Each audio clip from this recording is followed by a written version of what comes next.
네, 변호사를 위한 구글 SEO 챗GPT 실무 워크숍 이렇게 잡아봤는데요.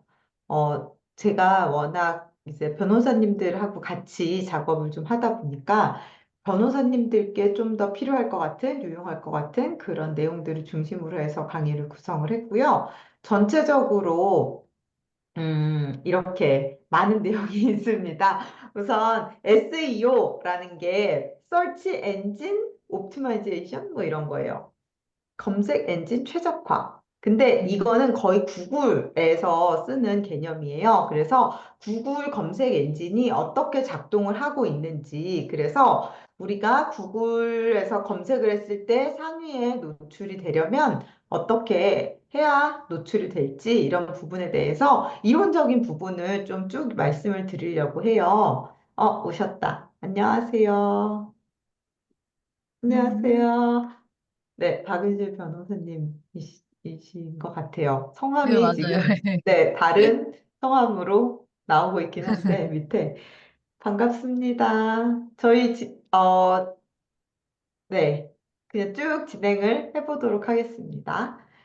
그래서 약간 이론적인 내용을 오늘 조금 말씀을 드리고요. 사실 이런 이론적인 기반이 있어야 이후에 이제 뭔가를 적용을 하실 때 어느 정도는 좀 납득을 하고 하실 수 있을 것 같아서 간단하게 말씀을 드리도록 하겠습니다. 그 다음에 두 번째로는 키워드에 대해서 이야기를 할 텐데요. 저희 변호사 마케팅 부트캠프 들으셨던 분들은 주로 이제 네이버 중심으로 해서 키워드에 대해서는 얘기를 들으셨을 거예요. 비슷한 내용이긴 한데 이번에는 그러니까 구글을 맞춤으로 쓸 수 있는 툴들을 좀 소개를 드리고 그 툴들을 활용을 해서 구글에 적합한 키워드를 찾는 방법을 말씀을 드리려고 합니다. 그리고 챗GPT를 통해서 이제 키워드가 어떻게 좀 더 다양화될 수 있는지 그것도 제가 아예 프롬프트를 아예 그 파일로 드렸는데요. 그 프롬프트가 나오게 된 배경 같은 것들을 이제 알려드린다 생각하시면 될 것 같아요. 그리고 이런 툴들, 그리고 챗GPT 이런 걸 활용을 해서 키워드를 실제로 이제 변호사님들이 블로그나 웹사이트에 쓸 수 있는 키워드를 직접 쭉 찾아서 이렇게 리스팅할 수 있는 그런 실습을 해보려고 합니다. 오늘은 사실 여기까지고요. 이제 실제로 글을 쓰는 방법, 그 다음에 이 구글에 이잘 노출되기 위해서 쓸 수 있는 도구들이 있거든요. 그런 도구들 활용하는 방법, 그리고 또 많은 변호사님이 궁금하게 생각하신 AI에 또 검색이 잘 되게 하는 방법, 이런 것들은 다음 시간에 실제로 글과 함께 이야기를 할 예정이에요. 그래서 오늘 SEO가 무엇인지, 어떻게 하면 잘 되는지에 대해서 약간 머리가 아픈 이론적인 얘기지만 좀 해보도록 하겠습니다. 일단은 구글 SEO의 기본 구조와 원리를 이해를 하고요. 그다음에 키워드 리서치 방법, 아까 말씀드렸던 그 부분을 해결을 한 다음에 그 다음에 이제 콘텐츠 작성법과 AI 마케팅 이거는 다음 시간에 하도록 하고요. 저희가 실습 목표로 하는 거는 일단 오늘 키워드 리서치 실습을 마칠 거고요. 그 다음에 SEO 친화적인 글쓰기에 대한 거를 다음 시간에 해보고 또 요이스트 SEO라고 구글 워드프레스 혹시 들어보신 적 있는지 모르겠는데 워드프레스로 글을 쓰면 사용하는 플러그인 중에 하나인데 굉장히 전문적인 SEO 플러그인이 있어요. 그래서 거기서 제가 좀 가져와서 여러 체크리스트들을 통해서 구글에서 내 점수가 내 글이 몇 점 정도가 나올지 그거를 체크해 보실 수 있는 그런 체크리스트를 만들었거든요. 그것도 한번 같이 해보려고 합니다. 그 다음에 그 검색 엔진 최적화 아니 그 AI 생성형 AI 최적화에 대한 것도 다음 시간에 다룰 예정입니다. 일단 SEO부터 짚고 넘어갈게요.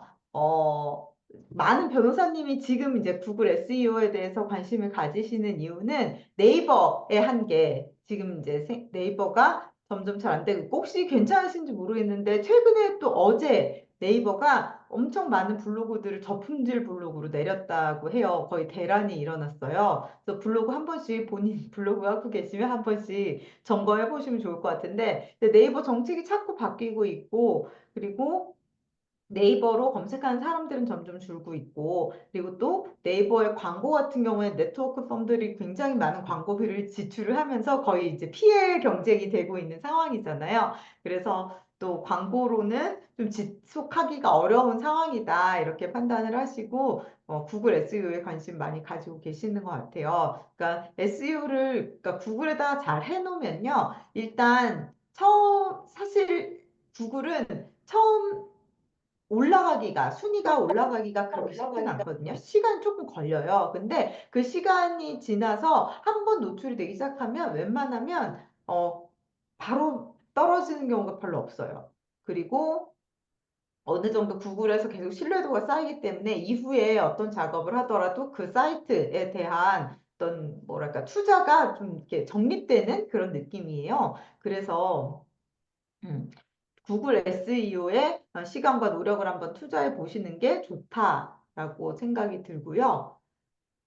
그렇다면 이제 구글에서 검색 엔진 최적화, 그러니까 상위에 노출되기 위해서 어떻게 해야 되나, 그걸 알기 전에 구글이 어떻게 이제 인터넷에 널린 수많은 페이지들, 글들 중에 여러분의 글들을 발견하게 되는지부터 간단하게 설명을 드릴게요. 일단 구글은요, 찾아가요. 로봇이 있거든요. 구글 봇이라는 애가 있어요. 그래서 전 세계에 있는 수많은 웹사이트들을 찾아다니면서 걔가 크롤링을 해요. 그러면서 이제 새로운 웹사이트를 발견한 다음에 이 웹사이트의 내용이 뭔지, 뭐 어떤 주제인지 이런 것들을 색인을 인덱싱을 하고요. 그 인덱싱한 자료를 바탕으로 해서 누군가 검색창에 딱 뭔가 글자를 입력했을 때, 이게 답이야! 라고 쫙 보여주는 그런 서빙 작업을 합니다. 이렇게 3단계로 구성이 돼요. 그래서 이 세 가지를 구글이 아주 편하게 우리 집에 와서 이걸 다 편하게 읽고 갈 수 있도록 해주는 게 어떤 기술적으로 검색 엔진 최적화를 하는 첫 번째 단계예요. 그래서 많은 사람들이 예시를 드는 것 중에 하나가 이 인터넷이라는 거대한 도서관이 있는데 그 중에 우리 웹사이트는 책 한 권인 거예요. 수십만, 수백만 권의 책들 중에서 내 책이 이 구글이란 사서에게 발견되기까지 어떤 노력을 해야 될까라는 건데요. 일단 구글 봇이 막 돌아다니면서 우리 사이트를 와야 되잖아요. 근데 처음 만든 사이트인데 어떻게 우리가 있는지 알까? 첫 번째는 링크를 딴 데 미리 발견되어 있는 구글에 등록되어 있는 어떤 사이트와 연결이 되어 있으면 거길 타고 들어온다고 해요. 그래서 그게 자연적으로 발견이 되는 방법인데 사실 그걸 계속 기다리고 앉아있기는 좀 그렇잖아요. 언제 올지 모르니까. 그때 할 수 있는 게 사이트 맵이라는 걸 구글에 등록을 해주는 거예요. 그래서 만약에 이제 제가 알기로는 지금 웹사이트를 가지고 계신 변호사님이 아무도 없으시죠?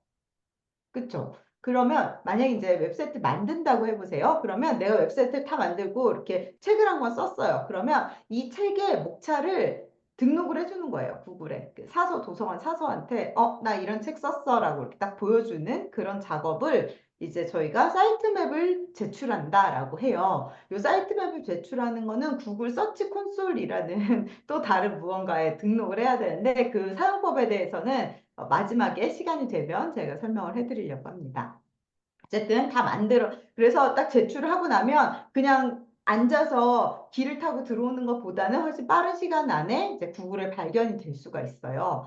그 다음에는 이제 이 책의 내용들이 어떤 내용들이 있다라는 걸 얘가 쉽게 알아봐야 되는데 그걸 하기 위해서 필요한 게, 여기 제가 써놨지만 텍스트를 충분히 사용을 한다라는 거거든요. 그러니까 사실 이거는 변호사님들은 당연히 글을 많이 쓰시기 때문에 괜찮지만 뭐 쇼핑몰이나 이런 거의 경우에 글자 별로 없고 막 사진만 이렇게 막 상세 페이지 막 사진만 엄청 있는 거 있잖아요. 그런 경우에 좀 불리할 수 있다라는 거고요. 또 구글이 알아보기 쉽게 첫 번째 페이지에서는 뭐 변호사 소개, 두 번째 페이지에서는 나의 어떤 뭐 영역, 활동 영역에서 뭐 노무, 이혼, 가사, 뭐 형사 어쩌고 이렇게 착착착 정리를 해놓은 다음에 그거 밑에 또 이렇게 밑에 소제목 이런 식으로 페이지를 잘 구성을 해놓으면 구글이 들어와서도 길을 잃지 않고 샤샤샤샤 금방 돌아보고 빨리 이해를 할 수 있어요. 그래서 그런 작업들을 좀 예쁘게 단정하게 잘 해놓는 게 굉장히 중요합니다.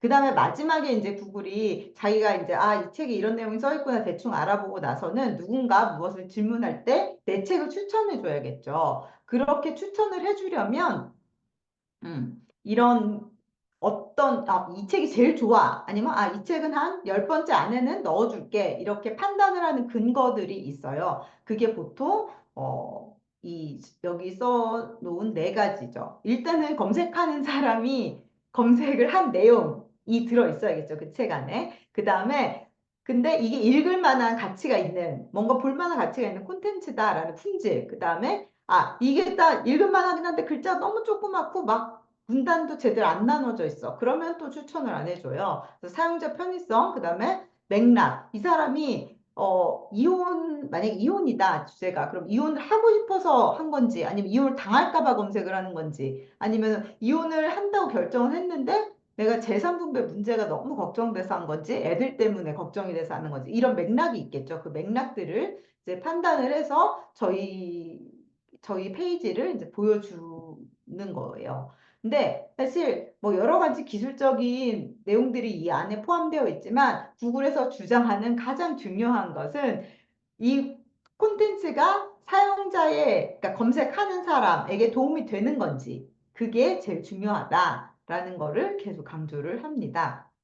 그래서 그러면 사용자에게 도움이 되는 콘텐츠, 사용자 중심의 콘텐츠란 뭐냐라는 거에서 이제 이런 5가지들을 이렇게 제시를 하고 있는데요. 일단은 본인이 콘텐츠를 좀 평가를 해봐야 돼요.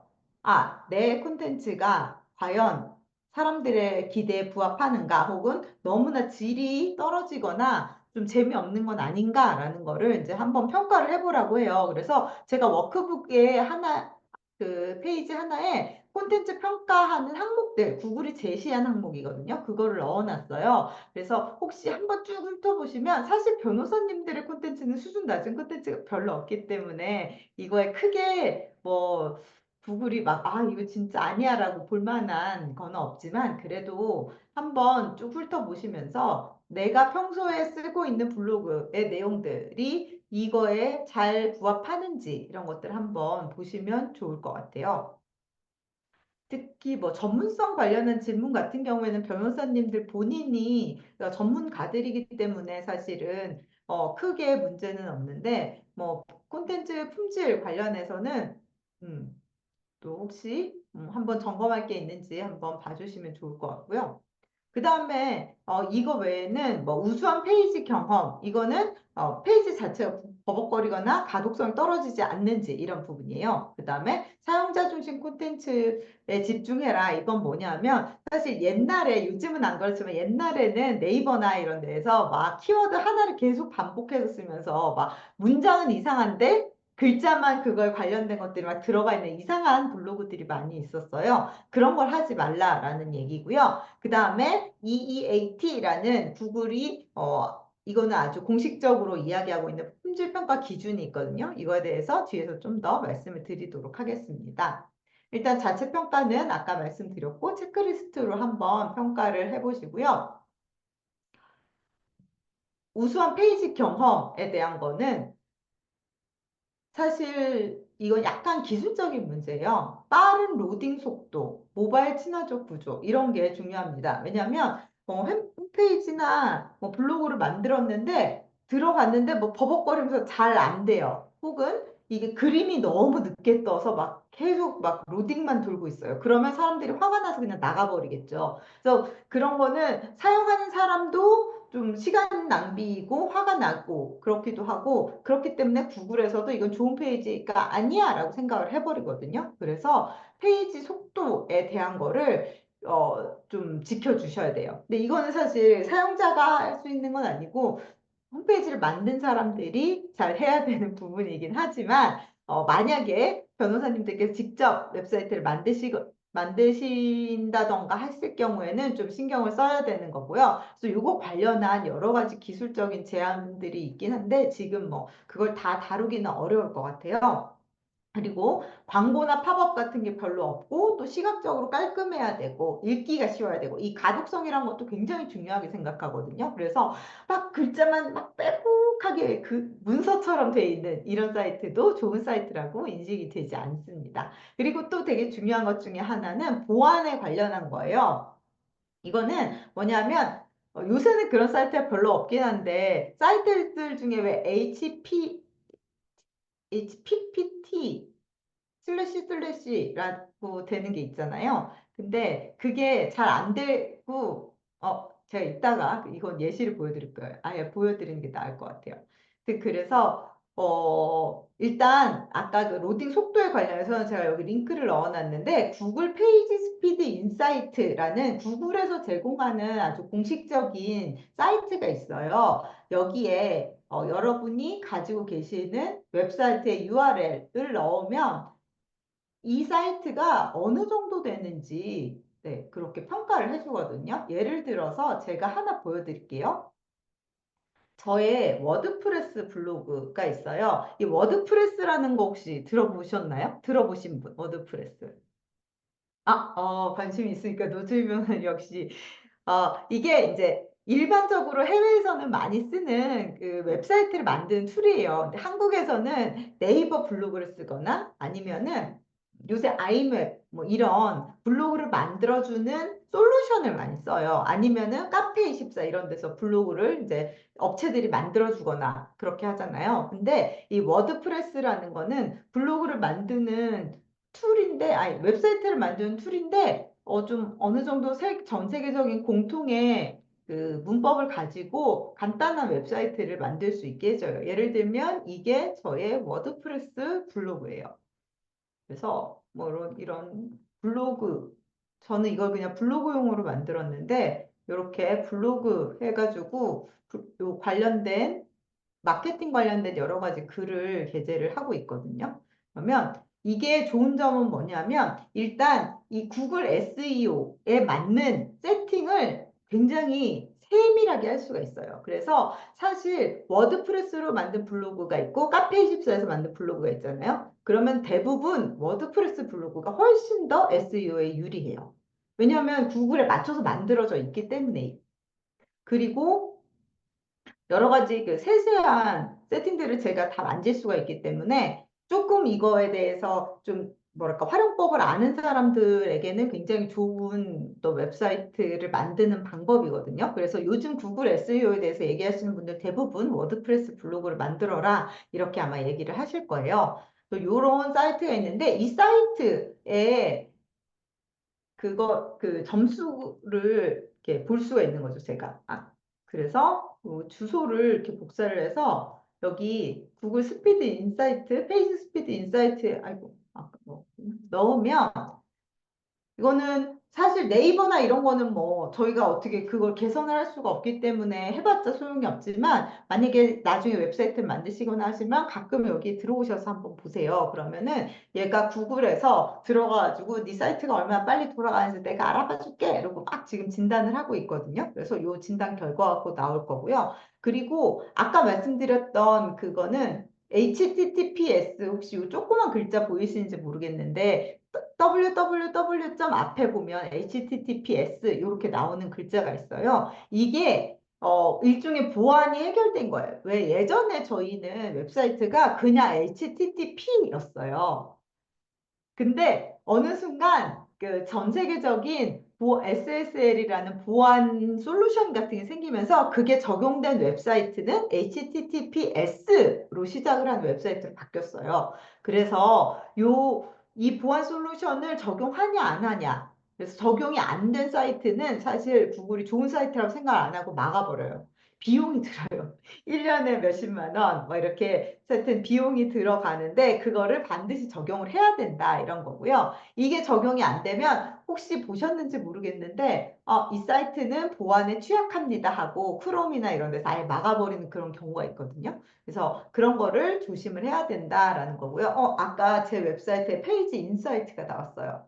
별로 좋지 않네요. 이렇게 몇 점인지 아예 점수를 보여주거든요. 그래서 성능의 경우에는 57점밖에 못 받았어요. 근데 접근성이라는 거는 뭐 이렇게 가독성 같은 게 잘 돼 있냐, 권장사항을 다 지켰냐, 검색 엔진 최적화 다 돼 있냐, 검색 엔진 최적화 SEO거든요. 이거는 100점을 맞았는데 성능은 0 별로네요. 그래서 구체적인 이런 측정 항목들을 보여줘요. 뭐가 문제냐? 너는 인덱스, 그러니까 색인을 하는데 너무 오래 걸린다라던가 뭐 그림을 너무 큰 걸 올렸다. 그래갖고 이미지 로딩 되는데 시간이 걸린다. 심각하네요. 30초나 걸리네요. 근데 뭐 이런 것들을 쭉 해서 어떤 식으로 진단이 나오고 어떤 식으로 이걸 줄일 수 있는지 이런 것까지 다 알려줘요. 근데 이거 봐도 잘 모르겠어요. 저도 보고 열심히 했는데도 이 정도거든요. 그래서 이런 거는 사실 전문가에게 맡기는 것도 괜찮을 것 같고, 데스크탑은 좀 괜찮아요. 휴대전화와 데스크탑 두 개를 다르게 얘가 판단하는데 데스크탑은 괜찮아요. 왜냐하면 제가 데스크탑으로 만들었거든요. 그래서 잘 알겠는데 휴대전화 쪽이 좀 점수가 낮은데 이게 100점 맞기는 굉장히 힘들어요. 이 성능 부분에서. 그래서 보통 70점, 80점 정도면 거의 다 됐다라고 생각을 한다고 하더라고요. 근데 저는 좀 더 개선이 필요한 이런 상황이지만 휴대전화가 그리고 더 중요하대요. 요즘 구글은 뭐 봇이 돌아다닐 때 휴대전화를 그 디폴트로 쓴다고 합니다. 휴대전화 점수가 더 높은 게 더 중요하다. 이런 거가 있고요. HTTPS 보안 연결을 잘 유지해야 된다. 이런 것들을 좀 잘 지키면 됩니다. 그리고 앞에 말씀드렸던 사용자에게 유용한 콘텐츠라는 게 일단은 제일 중요한데요. 보면 독창성이 있어야 된다. 다른 걸 베끼면 안 되고 내 사례를 써야 된다. 그래서 왜 변호사님들은 이를테면 뭐 그런 거 있죠. 성공 사례 같은 거, 그런 것들, 내 경험과 분석이 녹아져 있는 이런 것들이 더 좋은 콘텐츠라고 생각이 되고요. 뭐 깊이 있는 정보, 충분한 정보, 단답형보다는 이런 거는 이건데요. 이거는 이런 걸 기반으로 해서 이렇게 나왔고, 그래서 이렇게 하시면 됩니다. 이런 솔루션까지 가는 이런 깊이 있는 정보가 더 중요하다. 그다음에 읽기 쉬워야 된다. 그리고 최신이어야 된다. 만약에 옛날 글을 썼잖아요. 그러면 그 관련해서 뭐 최근에 뭔가 판례가 업데이트되어 있는 게 있다거나 뭔가 법안이 수정된 게 있다면 그런 것들을 그 페이지 안에서 근데 몇 월 며칠 업데이트 이렇게 해서 뭐 최근에 이런 게 있습니다. 한두 줄이라도 붙여주면 순서가 확 올라간다라는 게 정설이에요. 그래서 뭐 이런 조작을 위해서 혹시 뭐 이런 업체들이 있다면 주의하셔야 돼요. 조작을 위해서 하는 거는 구글이 다 알기 때문에 절대 하지 말아라. 뭐 이런 것들이고요. 그 다음에 아까 말씀드렸던 구글에서 공식적으로 인정하고 있는 자신들의 평가 기준입니다. EEAT라고 부르는데 경험, 전문성, 권위, 신뢰성. 이에요. 항목들 보시면 약간 뻔한 거긴 하지만 많은 사람들이 놓칠 수 있는 부분이기도 해요. 일단 실제 경험에 기반을 해야 된다. 그래서 뭐 변호사님들 같은 경우에는 약간의 코멘트들, 내가 이 사건 하면서 어땠다라던가, 우리 의뢰인은 이렇게 반응했다라던가, 이런 것들이 들어가는 게 좋고, 만약에 이게 변호사 콘텐츠가 아니라 무슨 여행이나 상품 리뷰 이런 거라면, 그래도 좀 생생한 자신의 경험이 녹아있는 게 중요하다라는 거고, 전문성은 솔직히 변호사님들이라면 다 가지고 계시는 거기 때문에, 문제 될 건 없지만 뭔가 사건 번호라던가 아니면은 뭐 이 법 조항이라던가 이런 것들이 살짝 들어가면 좀 더 인정이 되기 쉽겠죠. 권위 같은 경우에도 전문 분야를 강조한다던가 뭐 면현자 변호사 이런 것들을 좀 표현을 하시는 게 좋을 것 같고 신뢰성 같은 경우에는 네, 또 뭐 당연히 변호사 업계야말로 신뢰성이 굉장히 이제 담보가 돼 있는 부분이긴 하지만 구글에서 제일 중요하게 생각하는 게 신뢰성이거든요. 이거는 가짜 정보들 그런 쓸데없는 그런 것들을 걸러내기 위해서 굉장히 중요하게 생각하는 거라서 실제로 변호사님들 같은 경우에는 구글에서 다른 콘텐츠들이랑 경쟁하기에는 굉장히 유리하다라고 생각을 할 수 있을 것 같아요. 근데 어차피 변호사끼리 경쟁이기 때문에 어떻게 이걸 더 잘 표현하느냐 그게 문제가 될 수가 있겠죠. 그리고 콘텐츠 품질 자가 점검 이것도 뭐 다 비슷한 얘기긴 한데 누가 어떻게 왜 만들었는지 이걸 항상 다 쓰고 나서 한번 점검을 해보셔라. 그래서 어떤 뭐 그러니까 이거는 제가 이제 구글에서 나온 공식 문서를 좀 이렇게 정리를 해서 말씀을 드린 건데요. 이런 것들을 다 통틀어서 보면 결국은 검색하는 사람이 믿을 수 있고 좀 쉽게 소화할 수 있고 잘 쓸 수 있는 정보여야 된다라는 거예요. 그래서 제가 예전부터 계속 말하는 건데, 변호사님들이 내가 얼마나 잘해왔고, 이제까지 내가 얼마나 뭐 어떤 전문성이 있고, 그런 것들을 얘기하는 거는 사실 이 인터넷 세상에서 그렇게 좋은 평가를 받지 못하거든요. 이 사람이 궁금한 게 뭔지를 예측을 하고 그 사람이 궁금한 걸 대답해주는 그런 콘텐츠가 가장 중요한 콘텐츠다라는 거를 꼭 명심을 하셨으면 좋겠습니다. 그래서 일단은 콘텐츠가 이렇게 잘 나와야 된다라는 거를 좀 길게 말씀을 드렸는데, 이런 점검 리스트들을 보시면서 글을 쓸 때 조심을 해주시면 좋을 것 같고요. 본격적으로 이런 것들이 어떻게 이제 콘텐츠에 드러날 수 있느냐를 세 가지를 가지고 얘기를 해보려고 해요. 일단은 이거는 사실 뭐 구글에서 공식적으로 나누는 명칭은 아닌데, 많은 사람들이 그냥 이렇게 개념을 하거든요. 첫 번째는 온페이지 SEO라고 해서 하나의 페이지 안에서 검색 엔진 최적화가 되어야 된다라는 거고요. 두 번째는 오프페이지 SEO라고 해서 웹사이트 외부에서도 무언가 작업을 해서 이 웹사이트가 잘 보이게 해야 된다. 마지막으로는 기술적인 SEO다. 이렇게 나눌 수가 있습니다. 여기에서 실제로 변호사님들이 신경을 쓸 수 있는 부분은 온페이지 SEO겠죠. 그래서 콘텐츠 품질 최적화, 이건 앞에 말씀드렸던 그런 여러 요소들을 잘 써야 됩니다. 그다음에 검색 노출 요소에 대한 거, 이거 이따가 뒤에서 좀 더 자세히 말씀드릴게요. 그다음에 기술적 페이지 구성 요소, 뭐 이거는 아까 말씀드렸던 페이지 경험 속도, 이런 것들에 대한 건데요. 일단은 이 콘텐츠 품질 같은 경우에는 앞에서 이야기했던 거 플러스 링크에 대해서만 조금 말씀드릴게요. 이 링크가 뭐냐면요. 어, 뭔가 글을 쓸 때 내 블로그 혹은 내가 썼던 글을 인용해라, 이런 얘기는 제가 말씀 많이 드렸었죠. 그래서 하나의 웹사이트 안에서 서로 인용되는 것들이 좀 많이 있으면 풍부한 정보다라고 생각을 해서 내부 링크가 굉장히 중요하다라고 합니다. 근데 두 번째로는 외부에 있는 뭔가 괜찮은 자료들을 가지고 와서 링크하는 것도 나름대로 좀 좋은 페이지다라는 효과가 있을 수 있어요. 근데 아무거나 막 가져오는 건 그렇고, 뭐 이를테면 무슨 법령 페이지를 링크한다거나 공식적으로 뭐지? 법령 자료 뭐 이런 거 있잖아요. 뭐 그런 걸 링크한다거나 하면 그런 것들도 풍부한 페이지다라는 점수를 받을 수가 있다고 해요. 그래서 내부에서 서로 링크하는 것뿐만이 아니라 밖에서 유효한 링크를 가지고 오는 것도 좀 중요하다라는 거 하나 기억해 두시면 좋을 것 같고요. 두 번째, 이 검색 노출 요소 최적화라는 건 뭐냐면요. 사람들이 구글에서 검색을 하면은 클릭을 유도하는 요소들이 있어요. 일단 여기 옆에 나오는 거 보이시는지 모르겠는데, 요 그림 잘 안 되면 잠깐만요. 제가 노주희 변호사님을 한번 검색을 해볼게요. 구글에서. 이렇게 검색을 해봤더니 이렇게 나와요. 근데 어 요거 이렇게 검색해 보신 적 있으세요, 변호사님? 네. 마음에 드시나요, 검색 결과가? 아, 근데 동명인 변호사님이 계시거든요. 네, 이분이 먼저 네, 뜨시네요. 네. 네, 그리고 이렇게 보면 이 스레드가 먼저 네, 뜨네요. 그 다음에 이제 네. 블로그가 뜨고, 지금 요것도 변호사님이 아니시죠? 저 맞아요. 이거 맞으세요? 네, 그러면 사실 이게 제일 먼저 뜨면 좋을 텐데, 네. 네, 지금 순서가 이렇게 돼 있는데, 요거 보시면 여기 저희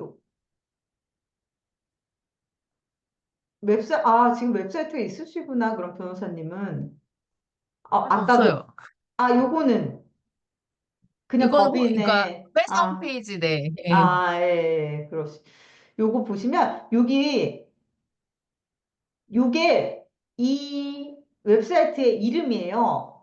지금 네이버 블로그 같은 경우는 그냥 네이버 블로그라고 나오지만, 여기 보시면 법무법인 새별 이렇게 나오죠. 이게 웹사이트의 이름이에요. 그래서 이거는 만약에 직접 웹사이트를 만드신다면 본인이 이름을 정하실 수 있으세요. 그 다음에 밑에 요거는 페이지의 타이틀이에요. 그래서 앞으로 계속 타이틀이라는 말이 나올 텐데 이 타이틀이라는 거는 요 제목, 블로그라면 블로그의 제목, 웹사이트라면 그 페이지의 제목을 이렇게 넣을 수가 있어요. 그 다음에 요 부분 있죠. www 새별.k KR 이렇게 나오는 이게 도메인 URL이라고 하는 부분이에요. 그래서 이것도 이를테면 법무법인 새별의 경우에는 새별.kr이 홈페이지 주소였어요. 그리고 그 뒤에 페이지 다음에 멤버 리스트 이렇게 단계별로 내가 법무법인 새별 페이지야. 근데 그 밑에 페이지라는 그 뭐랄까 단위가 있고 그 밑에 또 멤버 리스트라는 단위가 있어. 이렇게 보여질 수가 있어요. 그러면 사람들이 이걸 보고 이를테면 새별 이렇게 돼 있지만 수륜 아시아 같은 경우에도 페이지 다음에 서브 뭐 이렇게 돼 있죠. 그러면 서브 0401이라고 써 있는 것보다는 멤버 리스트라고 써 있는 게 더 좋은 거예요. 무슨 얘기인지 아시겠죠? 이 페이지의 성격이 그 URL 글자에도 들어가 있으니까 그냥 서브 0401은 아무 거에도 붙일 수 있는 자동 생성된 이름이거든요. 이런 식으로 이 도메인에도 신경을 써서 진행을 하면 좋다라는 거고요. 근데 안타까운 게 제 거를 한번 보여드릴게요. 마케터진이라고 검색하면 제 웹사이트가 떠요. 근데 이건 당연한 거예요. 왜냐하면 마케터진은 저밖에 없으니까. 나를 검색했는데 내가 안 뜨면 되게 곤란한 거거든요. 근데, 근데 여기에 저는 보시면 이렇게 그냥 마케터진닷컴 이렇게 나와 있잖아요. 근데 만약에 소개, 이력 뜰까 모르겠네. 한 번도 안 해봤는데. 이렇게 나왔어요. 이력하면 이 도메인 옆에 About 마케터진 이렇게 도메인 다음에 또 도메인 나와서 그러면 여기에 소개라고 써 있지만 여기에도 이렇게 써 있고 페이지 이름도 이렇게 돼 있으니까 괜찮은 것 같은데 이게 내가 찾는 정보가 맞는 것 같은데 라고 해서 눌러보게 되는 거죠. 그래서 요런 여기 그 웹사이트 이름 그다음에 페이지의 타이틀, 그다음에 요거를 스니펫이라고 부르거든요, 우리가. 요 어바웃 마케터진 요렇게 이런 뭐랄까 URL에 써 있는 글자들, 요런 스니펫 요런 것들을 다 맞춰야 된다라는 거예요. 그다음에 태그를 잘해야 된다. 헤딩 태그를 활용을 해서 계층적 구조를 설계해야 된다. 이거는 뭐냐 하면은 웹사이트를 만드실 때 뭐랄까 하이라키를 잘 이렇게 해야 돼요. 그러니까 서명 같은 거 쓰실 때는 당연히 그렇잖아요.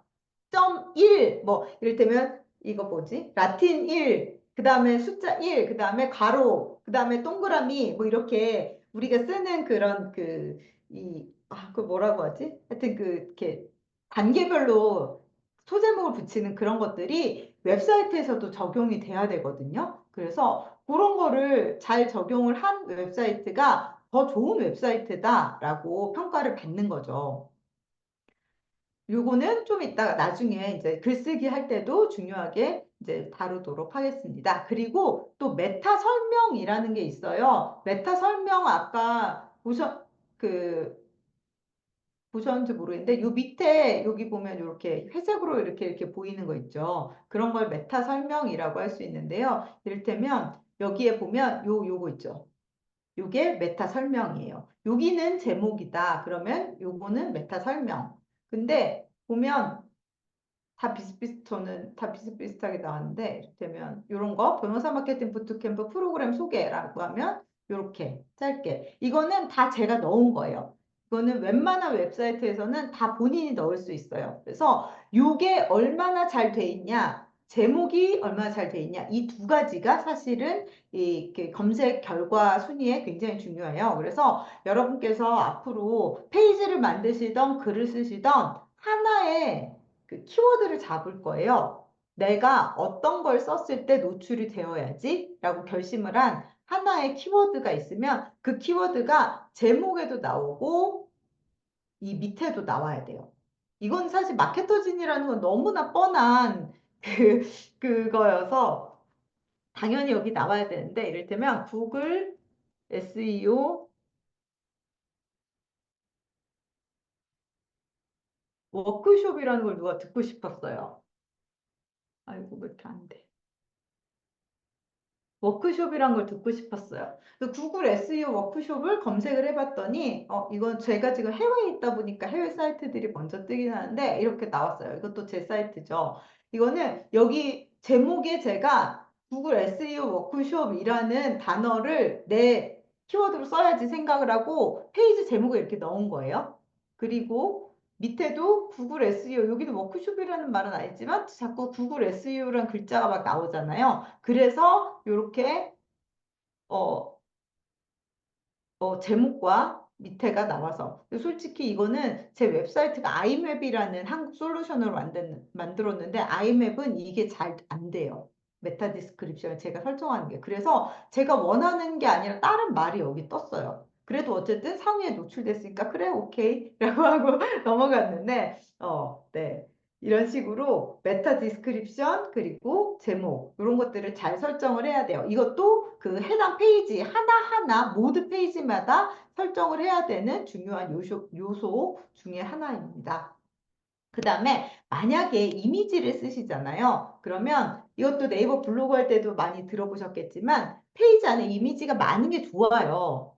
일단은 왜냐면 볼 게 많아야 풍부한 페이지가 되니까. 근데 이 이미지들도 어, 너무 그러니까 너무 커도 안 좋고 너무 작아도 안 좋아요. 일단은 구글은 당연히 페이지 안에 있는 이미지나 동영상의 퀄리티가 좋은 걸 원해요. 고화질. 근데 이게 너무 크면 또 아까 말씀드렸던 페이지 속도, 로딩 속도에 영향이 가요. 너무 크면 막 끄끄끄끄끄끄끄 이렇게 나오잖아요. 그래서 적당한 크기의 어떤 그 이미지를 적당하게 잘 쓰는 게 중요해요. 그리고 이미지에도 알트 속성이라는 게 있어서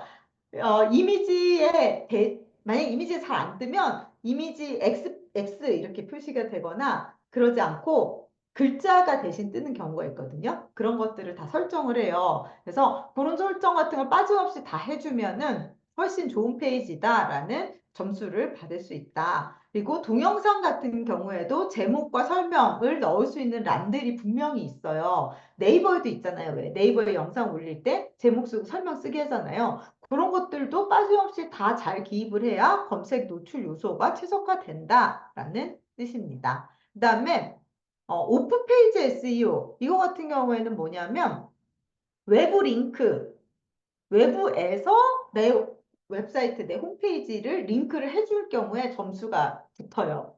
이건 무슨 뜻이냐면 논문 같은 것도 비슷한데 누군가 내 걸 인용하면 내게 되게 좋은 거라는 그런 그러니까 평가를 받을 수 있는 거잖아요. 그래서 외부에 얼마나 많은 사이트들이 내 거를 링크를 해줬는가 그리고 그 링크 해준 사이트들이 또 얼마나 수준 있는 사이트인가 이런 것들을 다 판단을 한다고 합니다. 근데 이게 상당히 중요하다 보니까 해외에서는 이 백링크를 아무데나 막 수백 개 페이지에 걸어주고 이걸로 돈을 받는 그런 서비스까지 있어요. 근데 잘못하면 사실 너무 말도 안 되게 많이 링크를 결 경우는 당연히 구글도 알죠. 아, 너 뭔가 어뷰징 행위를 했구나라고 잘릴 수 있기 때문에 그런 거는 주의하셔야 된다. 어쨌든 외부에 링크가 많이 걸리는 게 좋고 그다음에 여기저기서 나의 브랜드가 언급이 되고 또 소셜미디어에서도 자주자주 등장을 하고 사람들 사이에서 입에 오르내리고 이런 것들이 다 외부에서 그러니까 이 사이트가 얼마나 언급됐냐 이런 것들이 되게 중요한 요소가 된다고 해요. 근데 사실 이거는 우리가 남들이 나를 언급해 주길 링크해 주길 기다리기엔 너무 힘들긴 하죠, 솔직히. 그렇지만 우리가 할 수 있는 게 몇 가지 있습니다. 하나는 내가 소셜미디어를 운영해서 내 웹사이트를 자꾸 링크하는 거예요. 그래도 외부 링크죠. 웹사이트 안에서 링크되는 건 아니니까. 그래서 그런 활동이 상당히 생각보다 중요한 활동입니다. 그리고 두 번째는 비즈니스 등록을 하는 거예요. 여기 구글 비즈니스 프로파일 관리라고 제가 써놨는데 구글에 내 비즈니스를 등록하는 거예요. 혹시 어떤 건지 아시는 분 계신가요?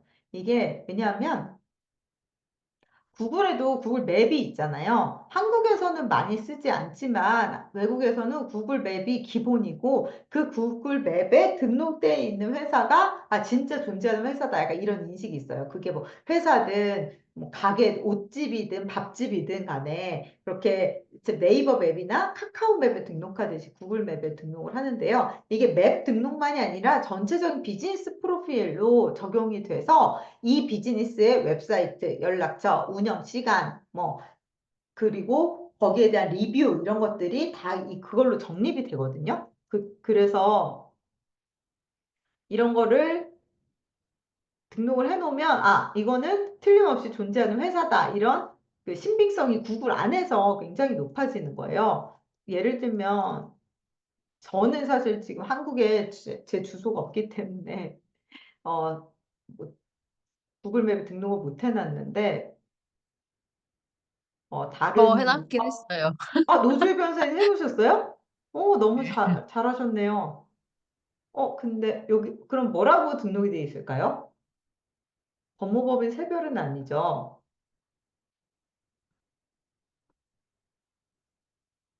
뭐라고 돼 있을까요? 어, 이게, 어, 구글 등록해놨으니까 네이버 지도에 가나? 네이버 지도에? 네, 구글 지도에 이거예요. 네. 네, 네, 등록이 돼 있어요. 근데 지금 검색이 잘 안 되고 있네요. 어쨌든 아, 여기 보면 네. 네이버 웹사이트라고 음, 이렇게 등록을 해놓으셨죠. 그 다음에 지도도 등록이 돼 있고 리뷰도 리뷰도 받았어요. 너무 좋다. 누가 해주신 거예요? 네. 자발적 리뷰예요? 이거 굉장히 아니, 자발적이지 않고.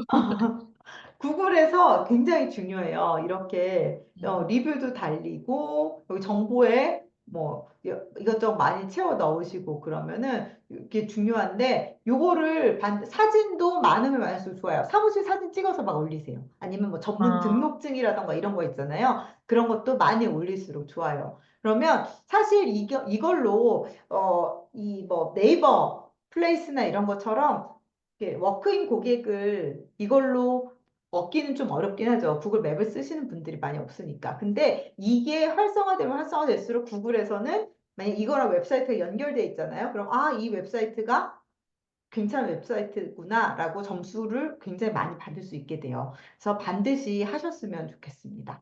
이거는 진짜 이 주소만 있으면 뭐 인증을 하는 절차가 있긴 하지만, 그러니까 법인 안에 소속돼 있으셔도 할 수 있는 거잖아요. 그렇죠?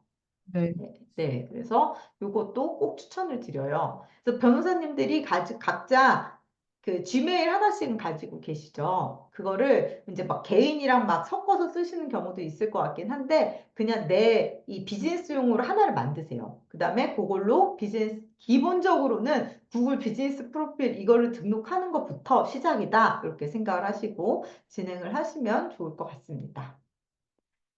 네, 그래서 요거 꼭 관리를 하시면 좋고요. 그래서 백링크 아까 한참 말씀드렸지만 굉장히 중요하다. 그래서 사실 가장 바람직한 건 어떤 거냐면은 이를테면 노질 변호사님 이혼을 하시니까 이혼 쪽 전문이시면 만약 만약에 그런 카페가 있다고 쳐요. 이혼을 고민하는 뭐 엄마들의 모임 이런 카페가 있잖아요. 그러면 거기에 누군가 나 오늘 어떤 변호사님한테 상담하다 너무 속이 시원했어. 이러면서 변호사님 블로그나 아니면 이 네이버 플레이스 주소나 이런 걸 링크를 해주는 거예요.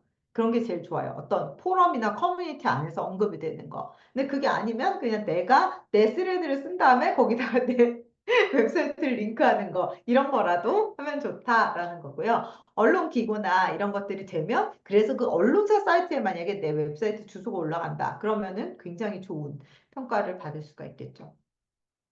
어쨌든 백링크를 구입해준다라고 하는 업체는 반드시 피하시라라고 말씀드리고 싶습니다.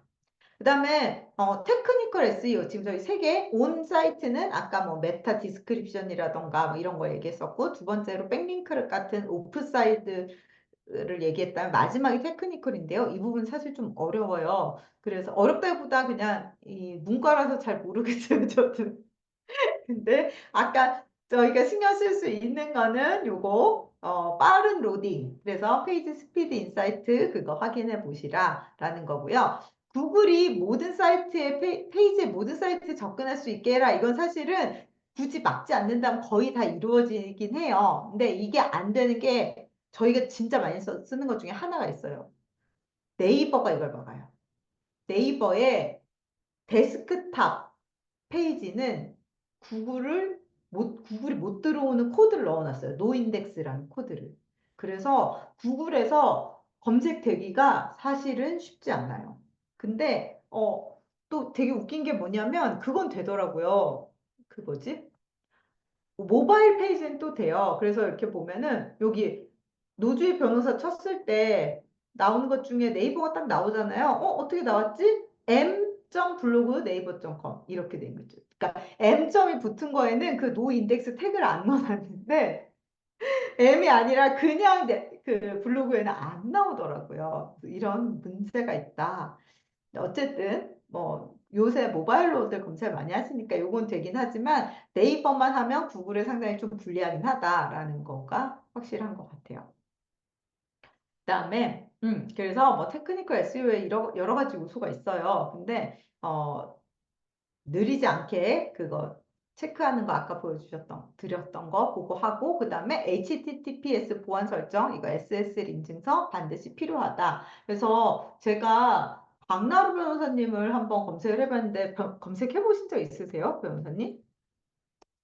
아니요, 저는 뭐를 아무것도 안 해서 개업한 아, 지 얼마 안 돼갖고. 근데 성지 파트너스 요 안에 소속 변호사이신 건가요? 예, 얼마 전에 새로 들어갔어요. 네.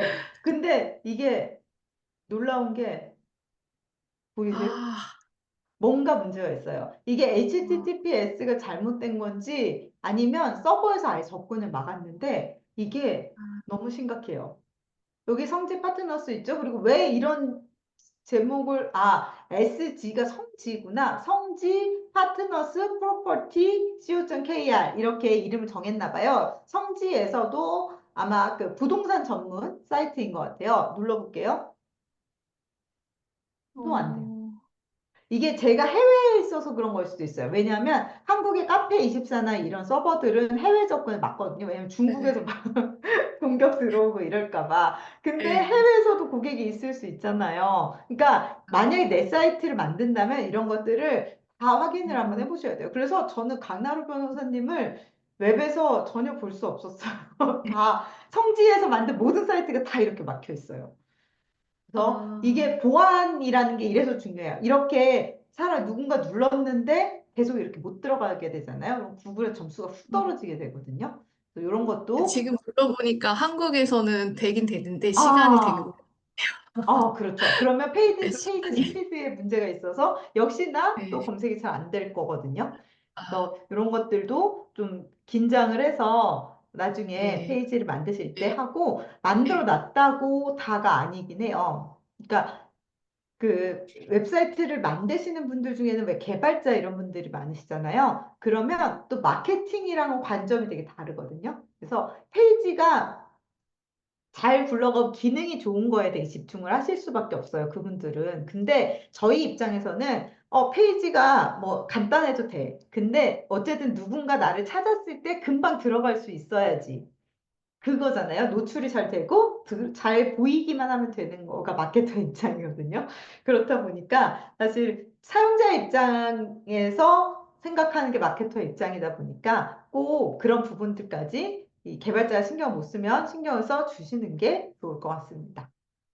그래서 보통 이제 일반적으로 SEO가 실패하는 원인을 다시 한번 정리를 해보면 일단은 구글이 여러 페이지, 구분할 수 없는 페이지 같은 경우에는 중복 페이지다라고 해서 또 점수가 훅 떨어져요. 그러니까 어떤 거냐면 예를 들면 키워드가 명확하지 않고 그냥 두루뭉실. 그때 이혼전문 변호사라고 해놨다고 생각을 해봅시다. 세상에 이혼전문 변호사 너무 많아요. 그럼 이건 특정될 수 없는 페이지고 내용도 거의 비슷해요. 그러면 이건 B 해서 순위가 또 떨어진다거나 아니면 같은 사이트에 너무 제목이 똑같아요, 다. 그런 경우에도 순위가 낮아져요. 뭐 내 사이트랑 또 다른 사이트에도 같은 제목이 있다면 그것도 순위가 같이 떨어져요. 그래서 좀 유니크한 제목, 그리고 키워드가 명확한 제목을 사용하시는 게 좋고요. 내용에서도 마찬가지지만, 그리고 메타 디스크립션 아까 보여드렸던 그 설명문 같은 거 있잖아요. 그런 거를 잘 써서 사람들이 물론 키워드에 검색도 되지만 클릭을 할 수 있게 그런 것도 잘 신경을 써야 됩니다. 그래서 예를 들면 다시 이걸 보면은 어, 이거 강나루 변호사만 검색을 해서 이렇게 되는데 이를테면 법무법인 성지 한번 볼까요? 파트너스 이렇게 보면은 여기 메타 디스크립션 이렇게 써놓으셨어요. 근데 나름 괜찮은 것 같아요. 과학의 변호를 받으세요. 이렇게 돼 있으니까 나름 이렇게 특이하고 특별한 클릭을 하게 만드는 메타 디스크립션이다. 이렇게 생각을 할 수 있겠죠. 근데 제가 법무법인 성지를 검색했을 때 제목도 법무법인 성지가 들어가고 여기도 법무법인 성지가 들어갔기 때문에 일단은 검색이 된 거예요. 근데 검색이 되고 나서도 뒤에 있는 말들도 좀 괜찮은 것 같은데 이런 느낌이 들도록 메타 디스크립션을 잘 쓰시면 좋고요. 그다음에 접근성과 이해도는 아까 말씀드렸던 페이지 스피드 뭐 이런 것도 있고, 그다음에 법률 전문 용어가 너무 많거나 뭐 이런 경우에 사람들이 머리 아파 나가버릴 수 있다 이런 부분들 잘 생각을 해주시면 좋을 것 같습니다. 그래서 SEO는 대충 이렇게 이해를 하시면 될 것 같은데 혹시 궁금하신 거 있으실까요? 전체적인 SEO의 구조에 대해서. 그 홈페이지를 어떻게 만드는 건지 잘 모르겠어요. 뭐 아이메, 뭐 워드프레스 뭐가 있는데 네. 뭐가 뭔지 하나도 몰라가지고 시도조차 못하고 있거든요. 네네네. 네. 그러면 그거를, 그러니까 제가 아까 말씀드렸던 워드프레스라는 거 있잖아요. 이거는 사실 조금 복잡하긴 한데, 이를테면 이런 거거든요. 좀 복잡하긴 한데, 조금만 하면 되긴 해요. 근데 저도 전문가가 아니다 보니까 저도 워드프레스로 다른 변호사님 웹사이트도 만들어 드리고 그랬는데 문제가 생겼을 때 까딱 잘못하면 어떡하지? 약간 이런 미궁에 빠질 수는 있지만 어쨌든 가장 유리한 구조가 이 워드프레스라는 거예요. 그래서 여기 About 워드프레스라는 걸 보면 로딩이 한참 걸리는데 아유, 이건 좀 그렇다. 어쨌든 제가 사이트를 만들고 일단 페이지를 어떤 페이지들을 넣을 거다. 이건 너무 간단한 페이지여서 지금 블로그랑 연락처랑 홈 그거랑 이거 개인정보 어쩌고저쩌고 이런 거밖에 안 만들어 놓긴 했는데 이렇게 페이지들을 내가 원하는 걸 만들고요. 그 다음에 블로그에다가 포스트를 이렇게 쓰면 됩니다. 이렇게 써요. 여러 가지 포스트들을 써놨죠. 그리고 카테고리도 지정할 수 있고, 하여튼 뭐 이렇게 일반적으로 하는 거랑 비슷한데 이게 기본적으로 영어고 좀 내 손으로 해야 되는 게 많아서 복잡한 그런 구조고요. 근데 나중에 포스트 쓰기 실습을 하면 확실히 알 수 있는데 이렇게 내가 여기다 제목을 쓰고 아까 말씀드렸듯이 키워드를 잘 활용한 제목을 쓰고 여기다가 어떤 본문을 쓰잖아요. 그러고 나면 옆에 어떤 이미지를 대표 이미지로 넣을지, 그 다음에 태그는 어떤 걸 넣을지 이런 것들을 내 손으로 여기다 다 넣는 거예요. 네이버엔 이런 게 없잖아요. 그리고 태그 정도는 있지만 그리고 여기 보시면 만약에 뭔가 글자가 있다 치면은 여기에 아까 말씀드렸던 슬러그에서 about 뭐 마케터진 이런 거를 내가 정할 수가 있고 메타 디스크립션 이렇게 요약돼서 나오는 문장 있죠. 그것도 내가 수동으로 넣을 수가 있어요. 그래서 SEO에 맞는 그런 내용들을 알기만 하면 SEO에 대한 지식만 있으면 여기다가 최적화해서 다 일일이 수동으로 집어넣을 수 있기 때문에 굉장히 유리한 입장을 가질 수가 있는 거죠. 네이버는 이런 걸 내 손으로 넣을 수가 없기 때문에 사실은 그냥 네이버에서 해주는 대로 우리가 정할 수밖에 없어요. 제목이랑 태그 정도만 내가 할 수 있죠. 이를테면 그래서 요걸로 만드는 게 제일 좋아요. 근데 제 생각에 관심 조금만 있으신 변호사님이시면 시도를 해보셔도 나쁘지 않을 것 같습니다. 이거 어떻게 만드냐? 일단은 서버가 있어야 돼요. 호스트가 있어야 돼요. 그러니까 이 내 웹사이트에 집이 있어야 되거든요. 이 집은 세계적으로도 굉장히 많은데 한국에서는 주로 카페24 이런 걸 많이 써요. 그래서 그냥 카페24에 하셔도 되고 아니면 뭐 블루호스트 이런 해외 걸 하셔도 돼요. 그거는 혹시 나중에 웹사이트를 만드시게 되면 저한테 한번 이제 문의를 해주시면 제가 약간의 그 도움을 드릴 수 있을 것 같고요. 그렇게 해서 호스트를 만든 다음에 그 호스팅 그 서버에 워드프레스라는 걸 깔아갖고 그 안에서 이렇게 작업을 하는 그런 시스템이에요. 근데 아이맵이라는 것도 있죠. 아이맵은 뭐냐면 이게 저의 그 왜 수업 결제하셨을 때 들어왔던 사이트는 아이맵으로 만든 사이트예요. 왜냐하면 사실 이 워드프레스가 뭔가 결제받고 그러기엔 사실 쉽지가 않아요. 왜냐하면 한국 사이트가 아니다 보니까 한국에 있는 뭐 그런 결제 시스템들이 붙기가 쉽지가 않아서 그냥 웹사이트는 간편하게 아이맵으로 만들었거든요. 좀 대충 만들긴 했는데 보시면 아이맵에도 이렇게 페이지들 마케터진 소개, 마케팅 교육, 부트캠프 뭐 이런 페이지를 만들 수 있고 굉장히 다양한 요소들이 있어요. 근데 페이지를 어디서 볼 수 있더라? 저도 뭔가 해본 지 너무 오래. 환경 설정 이런 거를 보면 여기에도 내가 어느 정도는 알아서 할 수 있어요. 예를 들면 사이트 이름 정할 수 있고 설명도 정할 수 있어요. 그 다음에 전체적인 이걸로는 안 되는구나. 어쨌든 아까 봤던 그 워드프레스만큼 그렇게 엄청나진 않지만 약간의 관리는 할 수 있게 돼 있어요. 그래서 이거를 써도 되긴 돼요. SEO가. 그런데 워드프레스만큼 완벽하게 하긴 어렵다라는 거고, 이를테면 뭐 페이지별로 이렇게 설정을 할 수가 있어서 홈페이지에서 만약에 제가 변호사 마케팅 부트캠프라는 페이지를 이렇게 만들었어요. 뭐 어쩌고저쩌고 막 많이 써놨죠. 그러면 이 페이지가 나는 등록이 사람들한테 잘 보였으면 좋겠어. 그걸 위해서 이 페이지에 몇 가지 설정을 할 수는 있습니다. 이름, 페이지 이름, 타이틀이죠. 그다음 URL 이렇게 붙인 거, 로이어 마케팅 부트캠프 이렇게 나름 이 성격을 가진 이름을 넣을 수 있어요. 그다음 페이지 제목, 페이지 설명, 메타 디스크립션이에요. 이게 페이지 설명 이런 것들을 어느 정도는 할 수 있는 여지가 있기는 해요. 그치만 워드프레스만큼 자유도가 있는 건 아니라서 아이맵으로 하나를 만들고 워드프레스로 하나를 만들었을 때 뭐가 더 검색이 잘 되냐 하면 워드프레스가 더 잘 되긴 한다. 이런 거. 하지만 뭐 간편하게 드래그 앤 드랍 형식으로 웹사이트 그러니까 디자인이나 이런 게 좀 더 편하고 그런 거는 아이맵이 훨씬 더 나은 것 같아요. 이 외에도 윅스, 스퀘어스페이스 이런 해외 또 사이트들이 있어요. 외국에서 만들어진 이런 그 웹사이트 솔루션들인데 그런 거는 사실 장점이 없어요. 왜냐하면 저 해외에 살고 해외에서 뭔가 사업을 하려면 장점이 있지만 국내에서는 그러니까 결제 솔루션 이런 거 붙이기도 어려운데 혹은 네이버 웹 앱, 아니 맵이나 왜 이런 거 있잖아요. 막 카카오 막 이런 카카오를 어디다 붙일 수가 없는 거예요. 그런 해외 솔루션들은 그런 것도 안 되는데 그렇다고 워드프레스만큼 노출이 잘 되는 것도 아니니까 그냥 그런 거 말고 아이맵을 쓰시던지 아니면 워드프레스로 처음부터 만들든지. 그리고 만약에 웹사이트를 만드는 업체랑 만약에 만나서 뭔가 미팅을 하시면 그 업체들은 그냥 자기 솔루션을 쓸 수도 있어요.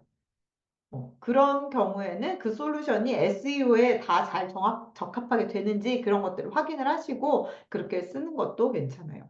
근데 사실 저는 그냥 워드프레스 쓰는 게 왜냐하면 외부에서 그런 회사들이 만든 솔루션으로 그러니까 자체 솔루션으로 하다가 만약 그 회사랑 그 계약이 끊어지게 되면 되게 애매해질 수 있잖아요. 그리고 그런 회사들은 막 유지보수 비용이라고 계속 그 비용을 막 월에 얼마씩 청구할 수 있어요. 그 솔루션을 계속 하고 막 이러는 것 때문에. 그러면 사실은 유지보수할 게 그렇게 많이 없잖아요. 솔직히 변호사님들 사이트에. 근데 월에 얼마씩 계속 내야 되는 것도 있어서 이것저것 잘 판단을 하시고 하면 좋을 것 같습니다. 그러면 네, 시간이 꽤 오래 흘렀는데 그래서 혹시 나중에 웹사이트 만드시려면 저한테 그냥 카톡으로 간단하게 질문해 주시면 제가 그때 또 시장 상황에 맞게 대답을 해드릴 수 있을 것 같아요. 그다음 키워드 얘기를 할게요. 키워드가 제일 중요한데, 뭐냐면요. 키워드가 뭔지는 많이 애들 알고 계실 것 같은데, 이 구글 네모창 안에 사람들이 입력하는 말이죠. 그래서 만약에, 혹시 강나루 변호사님 그 전문 분야가 있으신가요? 아, 저는 부동산을 어, 하는데 그 네. 그거를 직접 따지는 않고 이제 그쪽으로 네네. 하려고 아, 있어요. 부동산. 예, 박은실 예. 변호사님은 주로 어떤 영역이신가요? 저는 형사 전문, 이혼 전문 변호사예요. 네. 이혼으로 한번 그러면. 이혼과 관련해서 어떤 사람이, 이혼을 아무래도 해야 될 것 같아. 라고 생각해서, 이혼 어떻게 소송을 해야 되나? 이렇게 이혼 소송이라고 구글에다가 친다. 그러면 얘가 키워드가 되는 거예요. 이혼 소송이라는 게. 그래서 이 키워드와 관련해서 여러 가지 검색 결과들이 나오는데 이 중에 이제 상위에 노출되는 게 우리의 목표죠. 그리고 여기서도 요새 구글에 검색하면 다들 이렇게 나오죠. AI 검색 이렇게 해서. 그러면 여기 이렇게 옆에 링크되는 수많은 웹사이트들이 있어요. 혹은 유튜브 이런 것들 중에 내가 들어가는 게 제일 좋겠죠. 그래서 이혼 소송이라는 글자를 키워드로 하고 그거를 쳤을 때 어떻게 내가 표현이 돼야 되나 그걸 일단 고민을 하는데 사실 그냥 이혼 소송이라고 치는 경우는 잘 없을 수 있어요. 왜냐하면 이혼 소송 비용, 기간, 이혼 쉽게 하는 방법, 이혼 소송 변호사 비용 이렇게 이혼 소송이라고 검색했을 때 수많은 연관 검색어가 나오거든요. 그래서 사람들이 무언가 검색을 하고 싶을 때 그냥 이혼소송 치기보다는 이런 거를 치는 경우도 많이 있어요. 그러면 나는 이혼소송에 대해서 글을 써야 하는데 그냥 이혼소송 말고 사람들이 실제로 어떤 글자를 넣는 건지 그런 것들이 그냥 짐작만 하기에는 너무 어렵잖아요. 그래서 이런 거를 효과적으로 잘 찾아볼 수 있는 방법에 대해서 이제 얘기를 해보려고 합니다. 일단 검색을 할 때는 검색 의도가 다양한데요. 보통 이렇게 네 가지로 분류를 해요. 첫 번째는 정보형. 이혼 소송에 관련한 정보를 알고 싶어요. 이를테면 이혼 소송 절차, 이혼 소송 비용, 이혼 소송 기간 이런 거. 기간이 도대체 어떻게 되는지, 내가 지금부터 나 지금 당장 이혼하고 싶은데 어떻게 해야 되나? 뭐 이런 것들. 근데 그러면 이 사람 궁금한 거에 대한 답을 주면 돼요. 이혼 소송 기간은 소통사 어떻게 걸립니다. 뭐 첫 번째로 뭘 해야 되고 뭘 해야 되는데 요 기간이 뭐 한 2주 걸리고요. 그다음에 이거 해서 뭐 어떻게 되고 나면 그다음에는 이거 서류 내고 하는데 한 달 정도 걸립니다. 이렇게 그냥 답을 주면 되겠죠. 그래서 그냥 그 딱 절차를 설명하는 글 혹은 FAQ 방식으로 해서 질문 답 이렇게 구성을 하는 이런 페이지가 있을 수 있고요. 두 번째는 탐색형. 이건 뭐냐면 진짜 내가 어디서 추천을 받았어. 노주희 변호사라는 분이 이혼을 잘한대. 그러면 누군가 여기다 노주희 변호사라고 치는 거죠.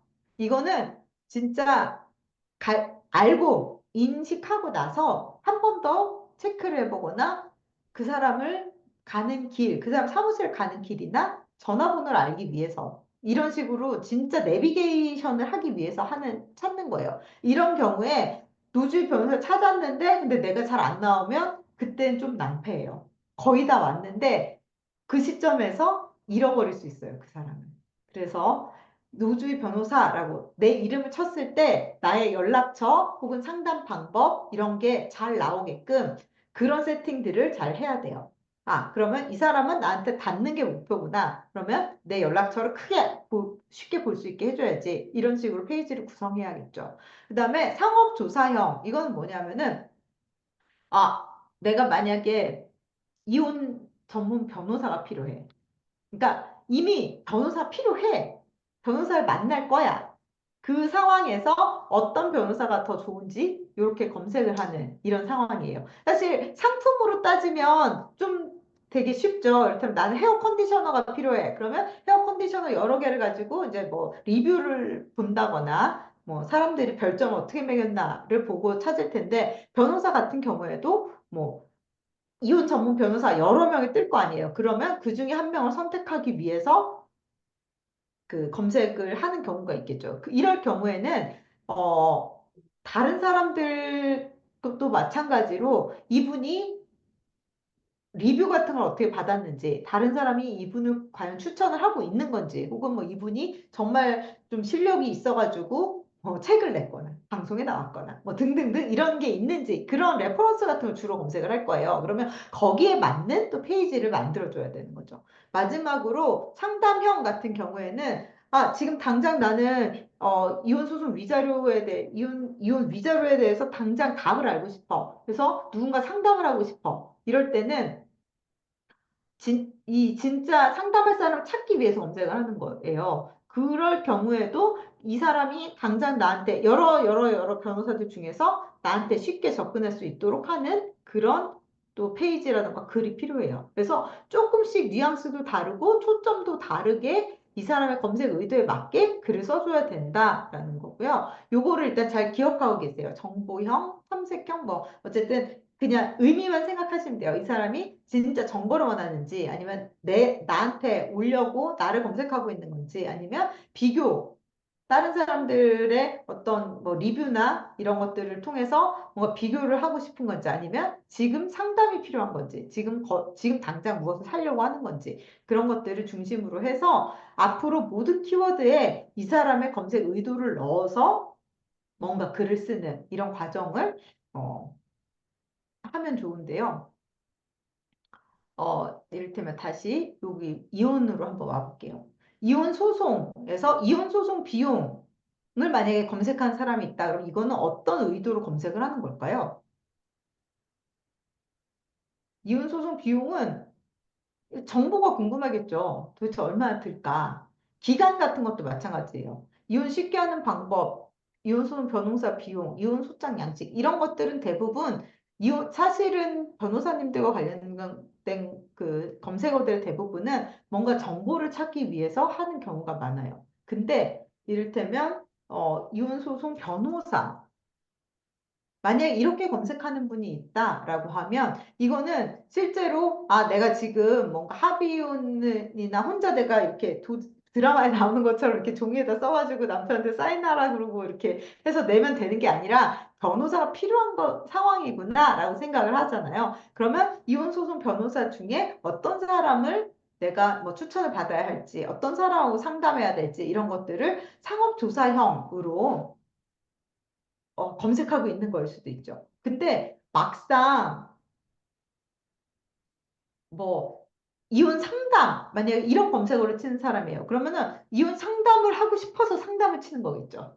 그러면 이 사람은 상담이 필요한 사람이구나라고 해서 거래형 상담형이라고 생각을 하시는 게 좋아요. 그래서 이혼 상담이라는 키워드 글을 쓸 때는 이혼 상담을 하실 때는 뭐 나 같은 경우에는 상담을 이렇게 해드립니다. 그래서 이렇게 연락을 하시면 됩니다. 이런 식으로 바로 상담으로 이어질 수 있는 상담을 당장 하고 싶은 사람에게 좀 의미가 있을 수 있는 이런 콘텐츠를 쓰는 거죠. 그래서 한 끗 차예요. 사실 키워드는 한 끗 차예요. 이혼 상담을 할 건지 이혼 상담 비용을 할 건지.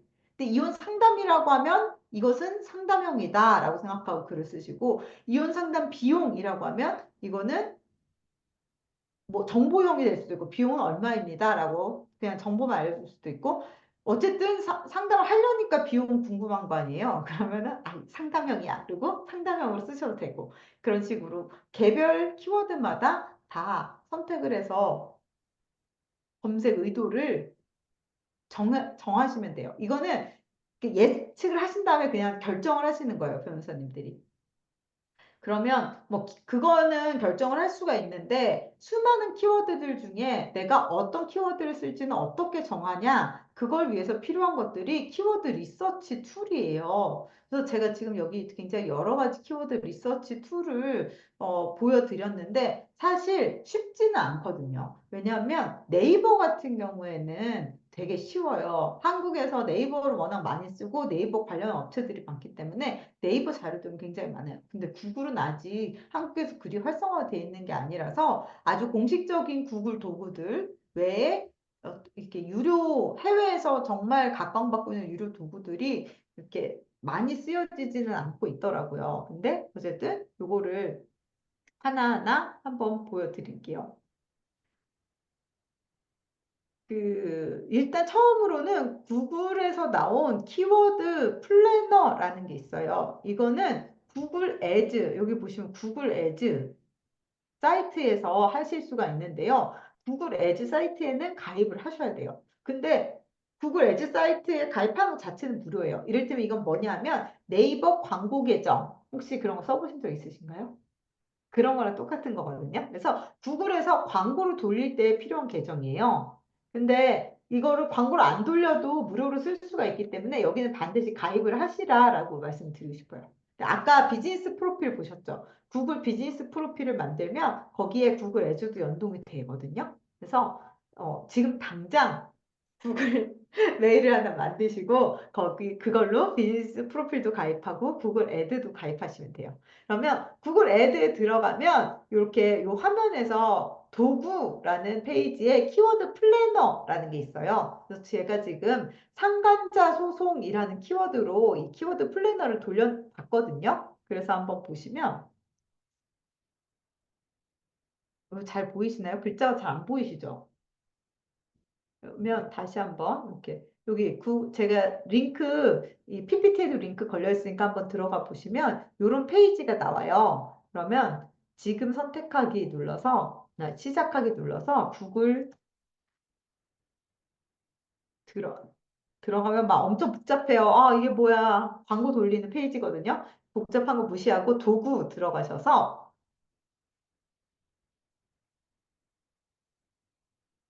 음, 계획에서 키워드 플래너라고 있어요. 도구 계획 키워드 플래너 여기 딱 들어가시면 이렇게 나와요. 근데 새 키워드를 찾을 수도 있고 검색량 및 예상 실적을 조회할 수도 있어요. 그래서 저희가 아까 이혼 소송이라고 검색을 하고 싶었잖아요. 그럼 이혼 소송을 한번 넣어 볼게요. 혹시 다른 거 내가 이 검색어를 하고 싶다 이런 거 있으세요? 같이 한번 해볼게요.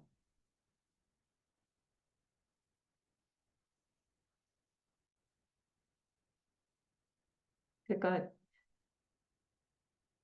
네. 여기 혹시 다른 걸로 돼 있다면 바꿔주세요. 이혼 소송 한번 해볼까요? 이혼 소송이라고 넣고 결과 보기 이렇게 누르면요. 간단하게 이렇게 누르면 여기에 수많은 이혼 소송과 관련한 키워드들이 막 뜨고요. 아, 이거 참 보기가 어렵게 돼 있네. 이혼 소송, 이혼 재산 분할, 상간녀 소송, 이혼 소송 비용, 상간남 소송, 뭐 엄청나게 많은 관련된 키워드들을 얘가 쫙 보여주는 거예요. 근데 이 중에서 제일 중요한 정보는 이거예요. 월간 평균 검색량. 그래서 사람들이 구글에다가 얼마나 이혼 소송이란 글자를 한 달에 많이 넣는지를 보여주고 3개월간 변동, 그리고 전년 대비 변동 뭐 이런 것들을 쫙 보여줘요. 그리고 옆에는 보시면 뭐냐면 만약에 구글에서 광고를 하셨을 때 얼마를 쓰면 상단에 노출이 된다라는 거를 이렇게 돈으로도 금액으로도 보여주고 있어요. 근데 광고 안 하실 거면 이거는 별 의미가 없고요. 중요한 거는 월간 평균 검색량이에요. 그래서 이혼 소송이라는 글자를 넣는 사람이 근데 이게 너무 러프하게 나오더라고요. 1000명의 그러니까 이혼 소송이라는 글자가 구글에 입력되는 그 단위가 1000에서 만이다라는 거. 근데 1000에서 만. 그래? 근데 딴 거 보면은요. 100에서 1000. 그러니까 이혼 재산 분할보다는 이혼 소송이라는 글씨가 훨씬 더 많이 검색이 되고 있는 거죠. 그리고 또 뭐 이를테면 상간녀 소송보다는 이혼 소송이 훨씬 더 많이 검색이 되는 거예요. 근데 검색 사실 이혼 소송이라는 키워드를 가지고 쓰여져 있는 페이지들이 많을 수 있어요. 근데 생각보다 검색량이 너무 많다 보니까 여기 경쟁이라는 파트가 있거든요. 경쟁률도 낮대요. 네, 이를테면 높음이 있잖아요. 무료 이혼 소송 이런 거는 높아요. 경쟁률이 되게 높아요. 왜냐? 일단 검색하는 사람 별로 없어요. 무료 이혼 소송이란 글씨는. 근데 많이 이미 구글에 나와 있는 게 많으니까 얘는 경쟁률이 높겠죠. 그러면 높은 거는 사실 우리가 건드릴 필요가 별로 없어요. 왜냐하면 경쟁이 너무 치열하면 예전에 써놨던 그리고 막 그 SEO를 잘 아는 사람이 막 열심히 써놓은 게 더 상위에 노출될 가능성이 높잖아요. 그러니까 여기에서 경쟁을 그냥 높으면 빼버려요. 저 같은 경우에는. 낮음부터 시작. 근데 경쟁률이 낮은 것 중에서 검색량이 그나마 좀 높은 거. 이런 걸 찾아서 쓰는 게 제일 유리한 거예요. 그래서 이를테면 이런 거죠. SK 이혼 이런 거. 100에서 1000, 꽤 높은 검색량을 가지고 있는데 경쟁률은 낮아. 근데 이건 너무 시기를 타는 키워드일 수 있죠. 그러면 이거 말고 낮은 것 중에 요거. 이것도 홍상수 이론이네. 홍상수 이론, SK 이론 이런 거.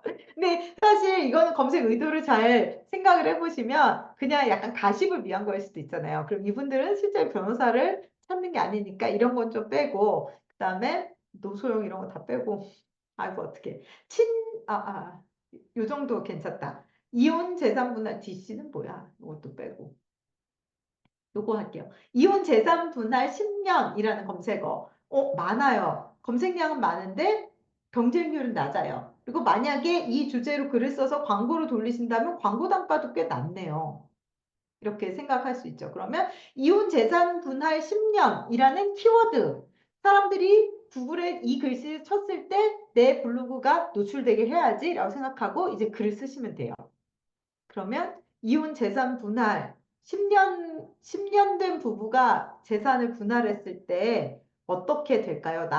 그러니까 그거죠. 그 기여도가 10년 기준이죠. 맞죠? 그 재산 분할 기여도. 뭐 이런 거 따질 때 뭐 나 10년 살았는데 어떻게 내 몫을 50% 되나요? 약간 이런 질문일 거 아니에요. 그쵸? 그거를 그러면 이분은 10년을 산 부부가 이혼을 할 때 재산 분할 비율이 어떻게 되는지가 궁금하겠구나 라는 거를 이제 의도를 파악을 하신 다음에 그럼 나는 이거는 정보성 콘텐츠를 써야겠다. 정보성 중에서도 FAQ 형식으로 질문 답 이런 포스트를 하면 되겠구나. 이렇게 생각을 하시면 되는 거예요. 그래서 이런 식으로 뭐 사실 제일 좋은 거는 아예 우리가 처음 했던 이혼 소송이에요. 이혼 소송이라는 글씨가 생각보다 꽤 괜찮아요. 꽤 괜찮았어요. 검색량은 높고 경쟁률은 낮은 그런 키워드였으면 나는 이혼 소송이라는 키워드를 가지고 뭐 하나 써봐야겠다. 어떻게 쓰지?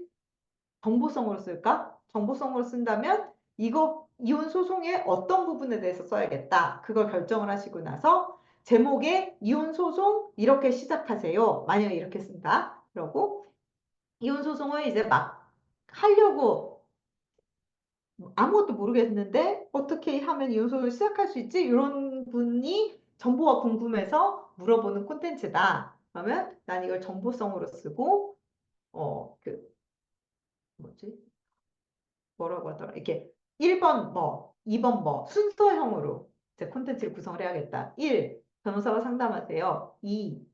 뭐 재산 분할에 필요한 자료를 모으세요. 3. 뭐 양육권 어떻게 할지 합의하세요. 뭐 이런 식의 어떤 1, 2, 3 번호를 붙여서 하는 이런 콘텐츠를 써봐야겠다. 이렇게 생각을 하시면 되는 거예요. 그 다음에 그래서 그 내용으로 콘텐츠를 사람들이 알아듣기 쉽게 잘 쓰신 다음에 마지막에 페이지에 올리실 때 메타 디스크립션도 잘 쓰고 뭐 이혼 소송 관련해서 URL도 잘 정하고 이렇게 해서 샥 올리면 구글에 노출이 되게 되는 거죠. 그래서 요거를 활용을 해서 기본적으로는 평균 검색량과 경쟁의 정도를 구성을 하면 된다. 그래서 이를테면 저는 상간자 소송이라는 키워드로 한번 해봤어요. 사실 이전에 여기 보시면 위자료 소송, 위자료 변호사 추천 이런 키워드를 넣었단 말이에요. 구글 애즈에. 그랬더니 이렇게 나온 결과가 이거였어요. 보니까 상간자 소송이나 상간소송 위자료 이런 것들이 관련 검색어로 얘가 구글이 알아서 보여준 건데 이 보여준 결과를 보면 검색량이 꽤 많구나. 그러면 내가 위자료 소송이라는 글씨를 쓰는 것보다는 상간소송 위자료라는 키워드를 넣어서 글을 쓰는 게 훨씬 유리하겠다. 이런 거를 이제 판단을 하실 수 있는 거죠. 뭐, 이를테면 노소용 위자료 이것도 괜찮지만 이거는 너무 시기를 타는 거잖아요. 그러면 요거는 빼고 그다음에 중간 정도 되는 것 중에서 뭐 검색량이 많은 요 상간 소송 위자료 요걸로 키워드를 잡아야겠다. 이런 식의 판단을 하실 수 있습니다. 그래서 가장 기본적인 도구라고 한다면 또 두 번째 도구로는 구글 트렌드라는 게 있어요. 이거는 어, 시기별로 이렇게 그래프를 보여줘요. 그래서 제가 이거 지금 이 화면을 보시면 유류분 소송, 상속 관련해서 유류분 소송, 상속 재산 분할, 상속 재산 분할 협의서. 사실 협의서를 없었어야 되는데 합의서를 없어서 결과가 이렇게 나온 것 같은데 요거를 가지고 2023년 11월 1일부터 2025년 11월 13일까지 2년간의 이 검색어가 어떻게 변화했는지 추이를 본 거예요. 그러면 유류분 소송이란 글자는 사실 사람들이 많이 검색을 안 했어요. 이 파란색이에요. 근데 상속 재산 분할이라는 검색어는 사람들이 검색을 이렇게 많이 했어요. 이렇게 볼 수 있는 거. 그리고 상속 재산 분할 합의서도 가끔은 검색을 하더라. 근데 이게 사실 정확한 통계는 아니더라고요. 제가 보니까 막 중간에 어느 날 하루만 이렇게 갑자기 사람들이 이 글자를 검색하면 이러진 않을 거 아니에요. 근데 대략의 트렌드는 보실 수가 있어요. 그래서 이것도 같이 확인을 하시면 좋아요. 이를테면 아까 앞에서 구글 그 에즈에 있는 키워드 플래너에서 비슷한 게 여러 개가 나왔다. 그러면 걔네들 사이를 이렇게 여러 개의 키워드를 넣어서 서로 비교를 하는 데에는 이 트렌드가 좀 유용하더라고요. 그리고 최근의 트렌드도 보실 수 있기 때문에 트렌드를 한번 넣어라. 그래서 1번 구글 에즈에서 경쟁률은 낮거나 중간이고 검색량이 많은 애들 몇 개 추려요. 그 다음에 구글 트렌드에 놓고 걔네들 사이에 어떤 차이점을 보고 하나나 두 개를 그냥 고르세요. 떨어뜨릴 애를 선정하셔도 되고.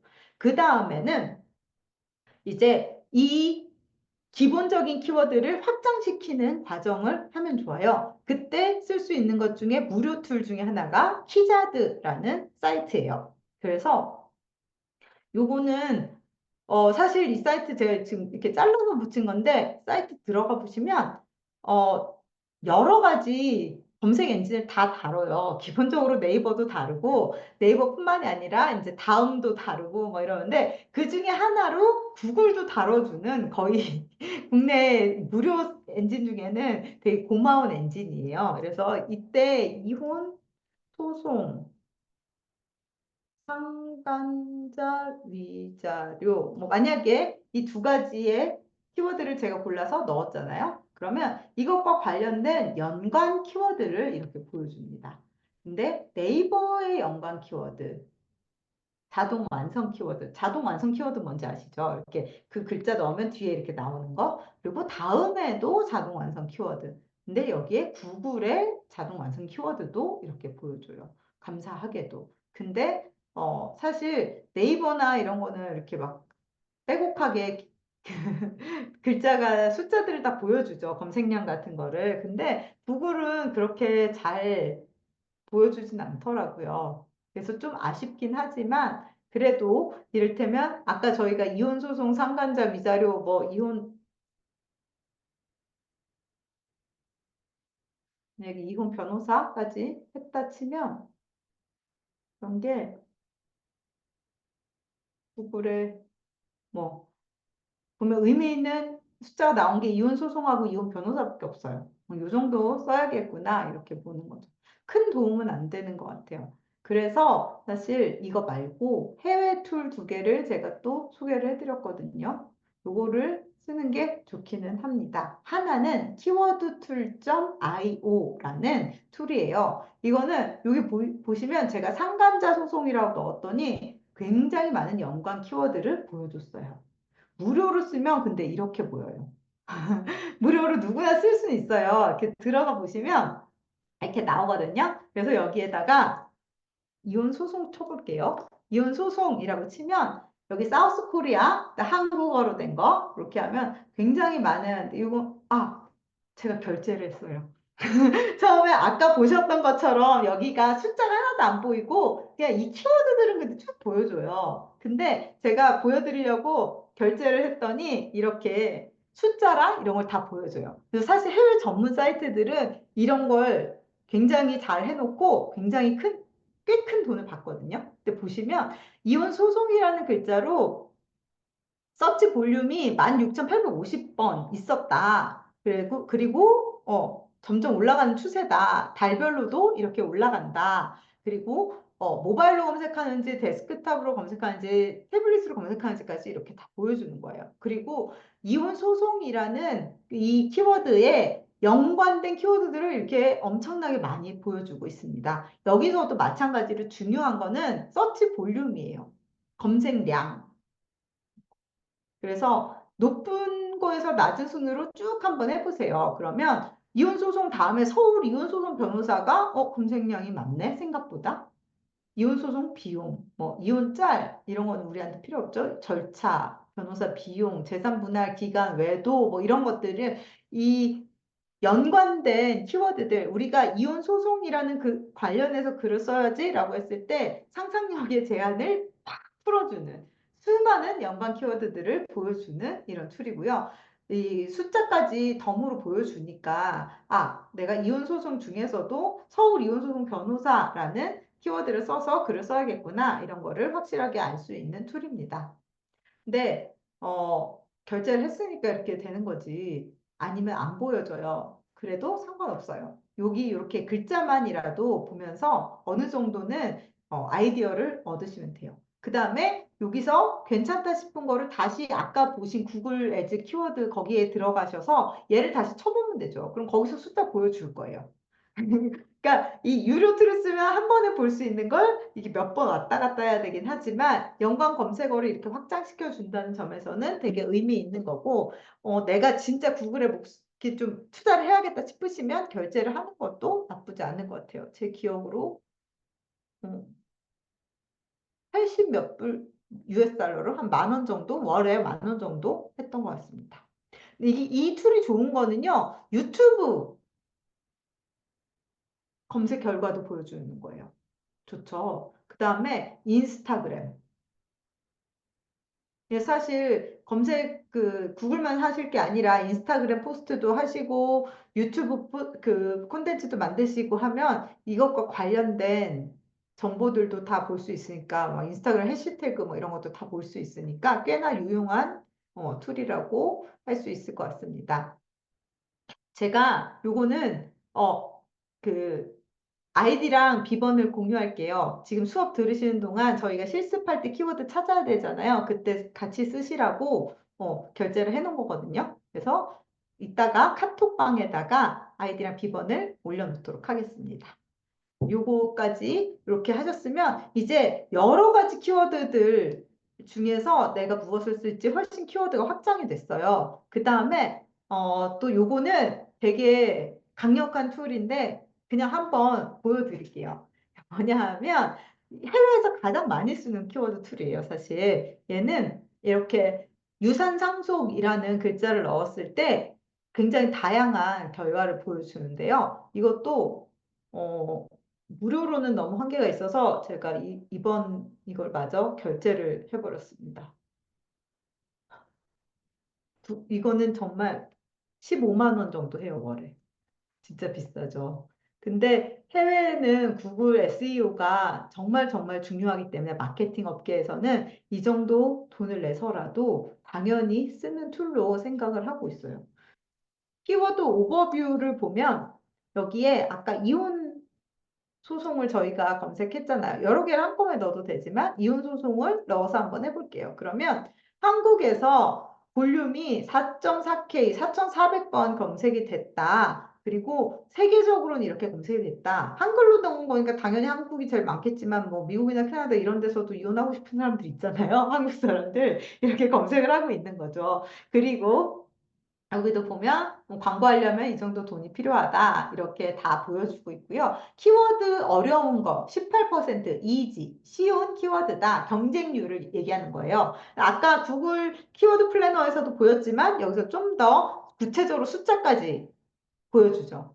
그래서 구글에서는 높음, 중간, 낮음밖에 없었다면 여기는 이렇게 숫자까지 보여주는 거고요. 연관된 키워드들도 이렇게 보여주고 각 키워드별로 검색량이라던가 그다음에 요거 어려움 난이도 정도 같은 거 이렇게 보여줘요. 생각보다 이혼 소송 변호사 비용이라는 키워드가 괜찮네요. 난이도가 굉장히 낮아요.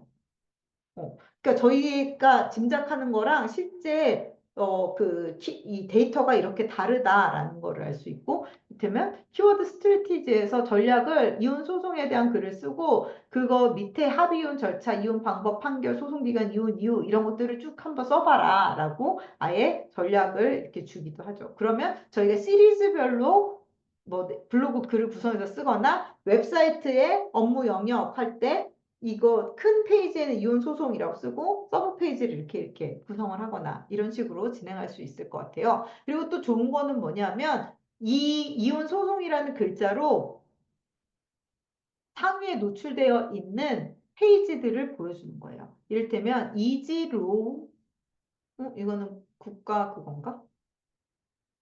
그런 걸 것 같은데 잠깐만요. 이런 페이지를 보여줍니다. 그래서 어떤 페이지가 지금 상위에 노출되어 있다라고 go.kr이 이건 찾기 쉬운 생활 법령서 뭐 얘가 1위네요. 다음에 어떤 사이트들이 있냐 보시면 대륜 그다음에 뭐 YK 이런 네트워크 펌들이 보통 1위를 하고 있어요. 근데 여기서 재미있는 거는 아까 저희가 봤던 이 SEO에 영향을 미치는 여러 요소들 있잖아요. 그것까지 이렇게 보여준다는 거예요. 그래서 백링크 아까 설명드렸죠. 백링크가 얼마나 걸려있나를 보면 여기 대륜 보세요. 1.2K. 이건 말도 안 되는 거예요. 누군가 대륜의 웹사이트 요 페이지 이렇게 많이 인용했다? 이거 그냥 업체가 작업한 거거든요. 그렇게 딱 보이죠. YK 이런 네트워크 펌들이 정말 100% 이렇더라고요. 그래서 이 사람들이 왜 어떻게 항상 상위 노출이 될까? 비결은 이런 것에 있다. 그래서 백링크가 이만큼 중요한데 이런 사이트들은 오래 가진 않을 거예요. 왜냐하면 어뷰징이라고 구글도 이거 모르지 않기 때문에 아마 그렇게 될 것 같지만 어쨌든 이렇게 해서 이 사람들의 트래픽이 뭐 이렇게 463, 뭐 2.1K 이렇게 되고 있다. 이런 것들을 이제 보실 수 있는 거죠. 그래서 참고를 하실 수는 있어요. 이 사람들은 이렇게 하고 있구나 라는 것들을 참고할 수는 있는 거다. 그래서 이것도 제가 결제를 해놓겠는데 이건 아이디 비번이 공유는 안 되더라고요. 근데 궁금하신 키워드가 있으면 저한테 보내주세요. 그러면 제가 이 결과를 다시 변호사님들한테 캡처를 해서 보내주든지 할 수 있으니까 이번에 과제를 하실 때 이것까지 같이 활용을 할 수 있게 한번 해보도록 하겠습니다. 어쨌든 그래서 이런 다양한 정보들을 가지고 키워드를 분석을 하는 거예요. 그래서 뭔가 글을 하나 쓸 때도 이런 정보들을 막 찾아가지고 막 다 찾기 귀찮으시면 그냥 툴 하나를 결제하셔도 되고 아니면 적어도 구글 애즈에 있는 키워드 플래너 요거는 들어가서 유용한 키워드와 아닌 키워드를 구분을 해서 쓰시면 좋습니다. 그래서 그리고 참고, 키워드 마스터. 이 툴은 저희 수업 들으셨던 변호사님들은 아시는 툴인데, 이거는 네이버만 가지고 하는 툴이에요.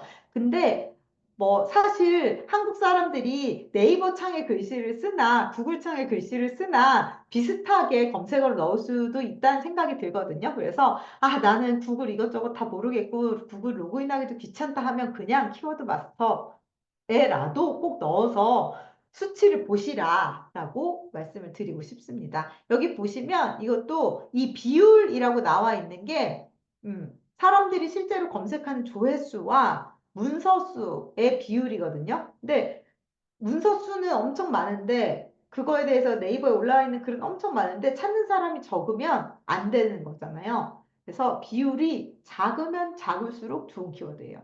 그래서 여기 지금 제가 상속 재산 분할로 검색을 했을 때 상속 재산 분할 협의서 비율이 4밖에 안 돼요.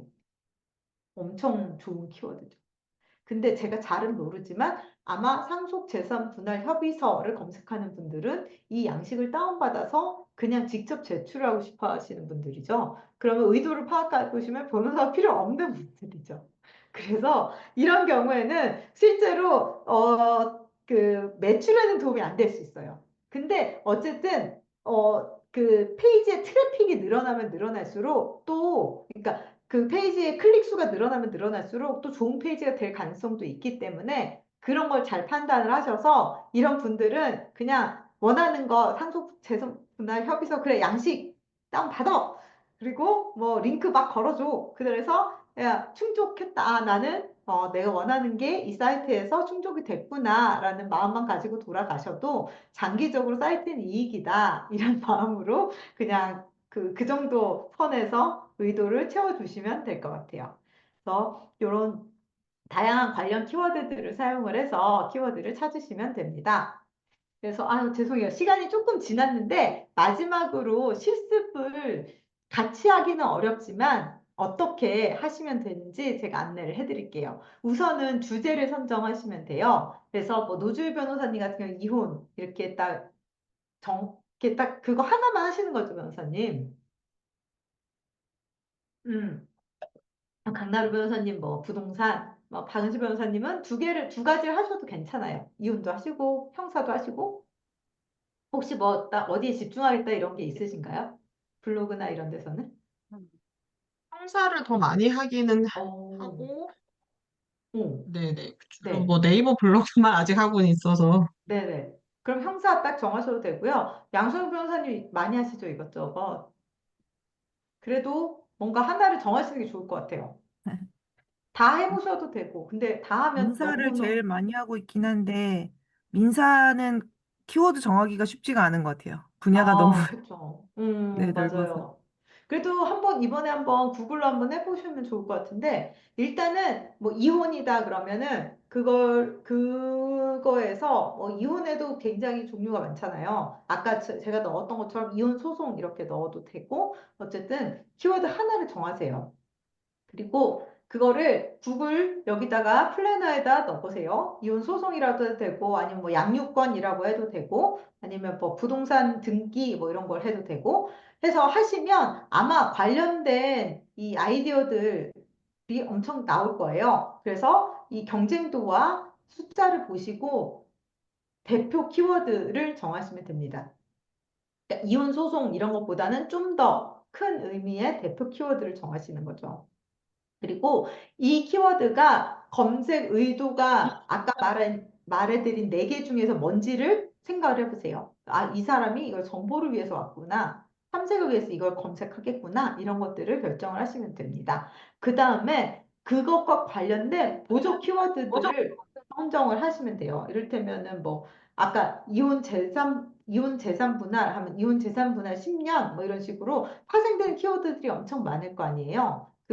아까 보여드렸던 제가 유료로 결제해버리고만 키워드 툴 이런 걸 사용해서 여러 가지 보조 키워드들을 검색을 하시고요. 그 각각의 키워드들이 또 어떤 의도로 되어 있는지 그거를 생각을 하신 다음에, 그러면 이 사람이 정보형을 검색을 했구나. 그럼 정보형으로 찾은 이 키워드는 Q&A 형식으로 써야지. 아니면 정보형으로 쓴 거는 뭐 순서도 형식으로 써줘야지.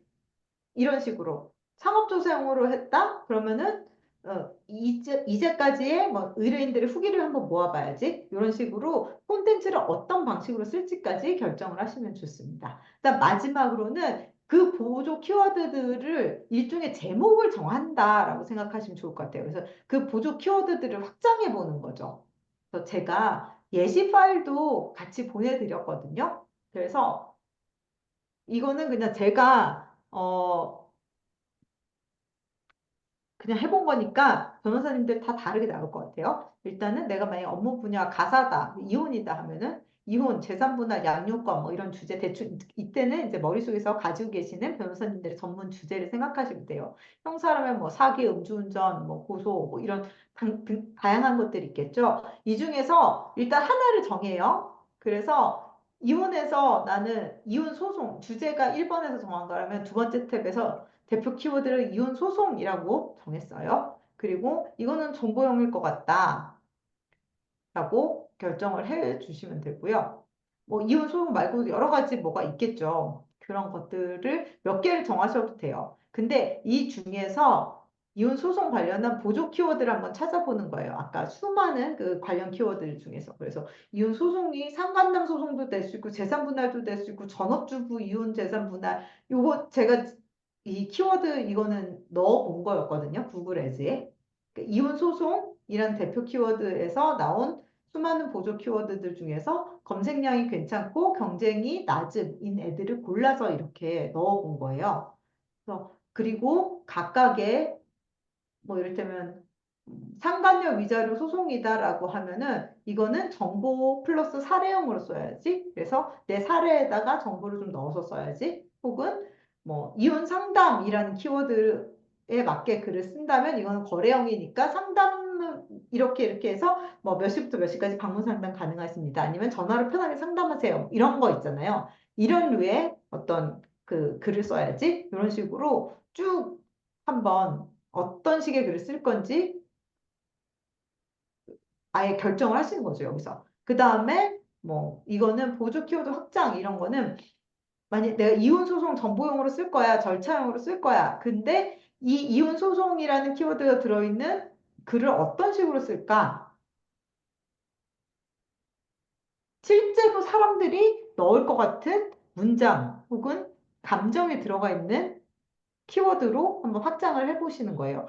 이혼소송 절차를 알고 싶어요. 라든지 뭐 이혼소송 준비 무엇부터 해야 될까요? 이거 다 이혼소송이라고 내가 목표로 한 키워드가 들어있긴 하지만 그거에다가 실제로 사람들이 궁금할 것 같은 그런 내용을 넣어서 문장을 만드는 이런 확장까지를 해보시면 좋아요. 그래서 이거 하나가 글 하나가 될 수 있거든요. 그러니까 사실 같은 내용일 수 있어요. 이혼소송 절차, 기간 평균, 뭐 무엇부터 해야 될까요? 이혼소송 준비 무엇부터 해야 될까요?랑 이혼소송 절차를 알고 싶어요. 같은 내용이잖아요. 하지만 이 같은 내용으로 포스트 두 개를 쓰실 수도 있는 거죠. 제목이 이렇게 달라지면. 그리고 이 사람이 그러니까 더 필요로 한 내용이 뭔지 그거를 조금 포인트만 다르게 해서 쓰시면 포스트 두 개를 쓰실 수 있는 거고 이런 식으로 처음에 우리가 선정했던 대표 키워드들 중에서 이 보조 키워드들이 이 키워드 하나당 블로그 글을 서너 개까지도 만들 수 있게 돼요. 그래서 나중에는 여기다가 이혼 소송으로 뭐 세 개 쓰고 그다음 재산 분할 비율로 검색을 있어. 하셔서 여기서 또 뭐 다섯 개 쓰고 이러면 거의 몇 달치의 포스팅 그 제목을 여기서 쭉 뽑으실 수 있는 그런 나의 계획표 같은 걸 만들 수 있는 거거든요. 그래서 요거를 완성을 하셔서 다음 시간까지 저한테 보내주시면 좋을 것 같고요. 제가 아까 말씀드렸던 툴 두 개에다가 그 제가 아이디랑 비번 공유해드릴 그 키워드 툴 그것까지 해서 한번 이번 기회에 내가 그냥 쫙 뽑아본다 생각을 하시고 진행을 해보시면 좋을 것 같습니다.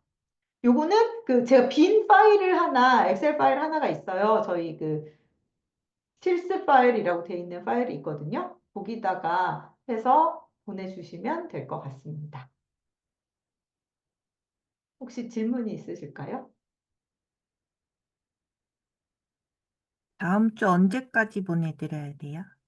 수업 전까지? 네. 아, 조금 일찍 보내주시면 더 좋을 것 같아요. 그리고 죄송해요. 하나가 남았네요. 챗 GPT. 혹시 이거 프롬프트 보셨나요? 이거 그러니까 제가 지금까지 말한 이 모든 것들을 다 포함해서 그냥 챗 GPT 프롬프트를 제가 만들었어요. 그래서 요거를 그냥 넣으시면 돼요. 근데 넣을 때 여기 제가 이렇게 꺽쇠로 표시한 부분 있잖아요. 거기만 변호사님한테 해당되는 내용을 넣으시면 돼요. 나는 뭐뭐 하는 변호사야. 이를테면 부동산 전문 변호사야. 라던가 이혼 전문 변호사야. 이런 식으로 넣으시고 나의 주로 타겟 고객은 뭐야. 이거는 정하셔야 돼요. 타겟 고객은. 이를테면 40대 이혼을 앞둔 이혼을 이제 막 결심한 40대 여성이야. 이런 식으로. 그 다음에 해달라고 하고 뭐뭐라는 주제를 기반으로 해서 키워드 매트릭스를 만들어줘 라고 했어요. 요 뭐뭐라는 주제가 처음 우리가 여기서 주제 선정 이렇게 이혼 혹은 사기 피해 이렇게 정한 요 주제예요. 아이고, 그거를 해서 해줘라고 하고, 이 모든 규칙들은 제가 이제까지 설명한 그거를 그냥 다 여기 프롬프트에 집어 넣은 거예요. 그래서 해달라고 하면 검색 의도도 분류해줘라고 해달라고 하면 표를 얘가 만들어줍니다. 그래서 사실 내가 일일이 더 들어가서 안 해야 돼요. 근데 이거의 단점은 뭐냐 하면요. 챗 GPT는 구글의 실시간 정보를 몰라요. 근데 아는 척해요. 그래서 숫자를 막 보여줄 거예요. 하지만 이 숫자는 다 가짜예요. 가짜까지는 아니에요. 짐작은 할 수 있어요. 얘도 이제 실제로 구글이 돌아가는 그거는 보니까. 그래서 예상 데이터예요. 보면 여기 보면 보조 키워드 확장, 검색 의도, 콘텐츠 전략, 그다음에 검색량 예상이라고 나오죠. 요 예상되는 것까지는 얘가 보여줄 수 있어요. 난이도도 실제 데이터가 아니기 때문에 단지 예상인 거예요. 그래서 여기서 예상이라고 했기 때문에 이걸 100% 믿지 마시고 이- 이- 일단 얘를 돌린 다음에 얘가 보여준 그 키워드들을 다시 아까 보신 키워드 툴들 있잖아요. 거기다 넣어서 검토를 한다라는 생각으로 하시면 조금 시간이 절약될 수는 있을 것 같아요. 네. 그래서 원래는 사실 처음 해보실 때는 그냥 처음부터 키워드 툴로 요 순서에 맞춰서 다 해보시는 게 제일 좋아요.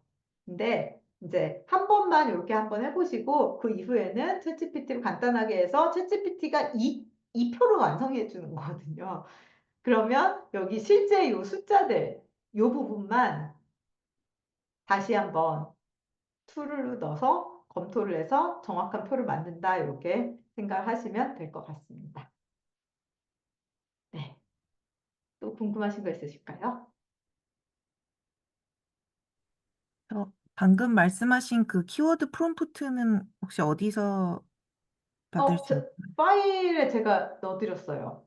아, 그래요? 그쵸? 혹시 없었나요? 그 압축 파일에? 어, 그 압축 파일은 안 열리는데 그 압축 처음 파일이 버전 풀기를 완료할 수 없다고 나오는데. 죄송합니다. 근데 그 처음 보내주신 파일 열어보시면 그 네. 링크가 있어서 그 누르시면은 들어갈 열리더라고요. 수 있어요? 네네네. 네네네. 네. 네. 네. 구글 감사합니다. 압축 드라이브에 파일은 다 안 열리는 것 같아요. 그런가 봐요. 네, 압축 네, 파일이 죄송해요. 계속 문제가 어, 있어요. 따로따로 제가 그럼 파일 따로따로 해서 보내드릴게요. 제가 맥이라서 감사합니다. 아마 안 되는 것 같아요. 여기 누르셔도 구글 드라이브에서 다운받으실 수 있거든요. 그래서 네. 받으시면 좋을 것 같고요. 제가 역시나 1시간 반이라고 했지만 죄송합니다. 거의 2시간 했는데 다음 주에도 이렇게 될 것 같아요. 그래서 아예 좀 2시간 생각하시고 네, 다음 주에도 와주시면 좋을 것 같고요.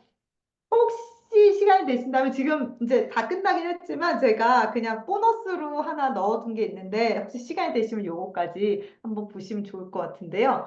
이게 어떤 웹사이트, 그러니까 외국에는 이런 웹사이트가 진짜 많아요. 이 웹사이트에서 2025년에 구글 알고리즘 핵심 요소를 이렇게 분석을 해놨어요. 근데 얼마나 막 100% 믿을 만한 건 아니지만, 그러니까 구글 오피셜은 아니지만 그래도 매년 이걸 하는 사이트라서 좀 그러니까 참고하시면 좋을 것 같아요. 그래서 오늘 강의에서 나온 얘기들이거든요. 다. 일단 제일 중요한 거는 일관적으로 만족스러운 콘텐츠 발행. 그러니까 이 제일 중요한 거는 이 사람의 전문 분야가 이거라는 게 확실해야 돼요. 그래서 왜 잡블로그 이렇게 얘기하는 블로그들이 있어요. 여행, 뭐 책, 뭐 먹을 음식 거기에 이제 뭐 자기 전문 분야 주식, 부동산, 뭐 변호사 막 이거 다 이런 거를 안 좋아해요, 구글은. 일단은 전문적이어야 돼요. 근데 또 그거를 오랫동안 하는 거 그게 제일 중요합니다. 그다음에 그 다음 순위가 나온 게 키워드. 우리가 이제 키워드를 위해서 굉장히 많은 시간을 할애했잖아요. 이 키워드를 잘 선택을 하고 그게 메타 디스크립션 아까 보여드렸던 거기 메타 디스크립션에 잘 들어있는지 여부예요. 그래서 제목이 SEO에서 가장 중요하다라는 게 여기서 나오는 거고요. 그 다음에 백링크. 백링크도 좀 길게 설명드렸죠. 백링크가 얼마나 많이 있느냐도 13%나 차지한다고 합니다. 그 다음 백링크만큼 중요한 거는 니치 그러니까 정말 이 핵심 그 작은 분야에 대해서 굉장히 전문적이어야 되는 거예요. 그래서 뭐 만약에 변호사님 사실 다 하시잖아요. 뭐 누가 의뢰하면은 뭐 형사도 하고 가사도 하고 뭐 이혼도 하고 민사도 하고 다 하지만 나는 무슨 변호사라고 좀 딱 뾰족하게 하는 게 훨씬 유리하긴 해요. 어떤 검색 엔진에서든. 그 다음에 12% 유저, 그러니까 이 검색자 참여도 이게 굉장히 많이 늘어났대요. 예전에 비해서. 점점 이게 늘고 있는 추세예요. 이건 뭐냐면 의도에 정확하게 부합하는 콘텐츠일 것. 그리고 사람들이 댓글을 쓰거나 인용을 하거나 좋아요를 눌러주거나 이런 인게이지먼트가 많아야 된다. 그런 거고 나머지는 뭐 일단은 그 신선해야 되고 그러니까 최신성이 있어야 되고 모바일 친화적이어야 되고 신뢰도 아까 말했던 그 신뢰도가 되게 중요하고 그다음에 링크 분산 다양성 이거는 안에서 내부 링크 외부 링크 다양하게 걸어줘야 되는 거 그다음 페이지 속도 사이트 보안 내부 링크 메타 설명 내에 뭐 어쩌고저쩌고 하는 이런 얘기들 그래서 제일 중요한 거는 좋은 콘텐츠를 오랫동안 발행하는 거다 구글은 빨리 잡지 않아요 그래서 만약에 변호사님도 웹사이트 새로 만드신다고 하잖아요 거의 1년 정도를 투자를 해야 걸릴까, 구글에 상위 노출이 될까 말까. 시간이 좀 걸려요. 사이트맵 제출하고 이런 걸 다 한다고 하더라도 조금은 걸리거든요. 그래서 그것까지 염두에 두시고 내가 좀 긴 시간을 투자해서 구글에다가 계속 콘텐츠를 쌓아 나가면 나중에는 좋은 성과를 받을 수 있겠지. 이렇게 생각을 하시면 좋을 것 같습니다. 네. 그러면 다음 시간에 또 한 2시간 생각하고 오셔서 진행을 하면 좋을 것 같아요. 또 혹시 자 다음 시간에 저희가 이제 SEO 글 쓰는 거랑 그 다음에 GMO 이거는 그러니까 검색 아니 그 AI 관련해서는 완전히 SEO 분야처럼 완전히 정립되어 있지는 않아요, 사실. 그치만 최대한 최신 정보를 제가 다 긁어 모아갖고 안내를 해드릴 거긴 한데 혹시 더 하고 싶은 거나 이것도 좀 알려주세요. 이런 거 있으시면 지금 얘기해 주시면 또 추가로 한번 해보겠습니다. 혹시 있으실까요? 양소영 변호사님 안 들려요. 아직 잘 모르겠어요. 아, 네네. 그러면 내일까지 하고 혹시 그리고 중간중간에 키워드 찾으시다가 궁금한 거 있으면 저희 단톡방 있으니까 단톡방에다가 질문 남겨주시면 또 대답을 드리도록 하겠습니다. 네. 네, 아유, 배고프시겠네요. 주말 오전 시간을 저에게 투자해 주셔서 감사하고요. 다음 주에 또 뵙겠습니다. 네, 안녕히 감사합니다. 계세요. 감사합니다.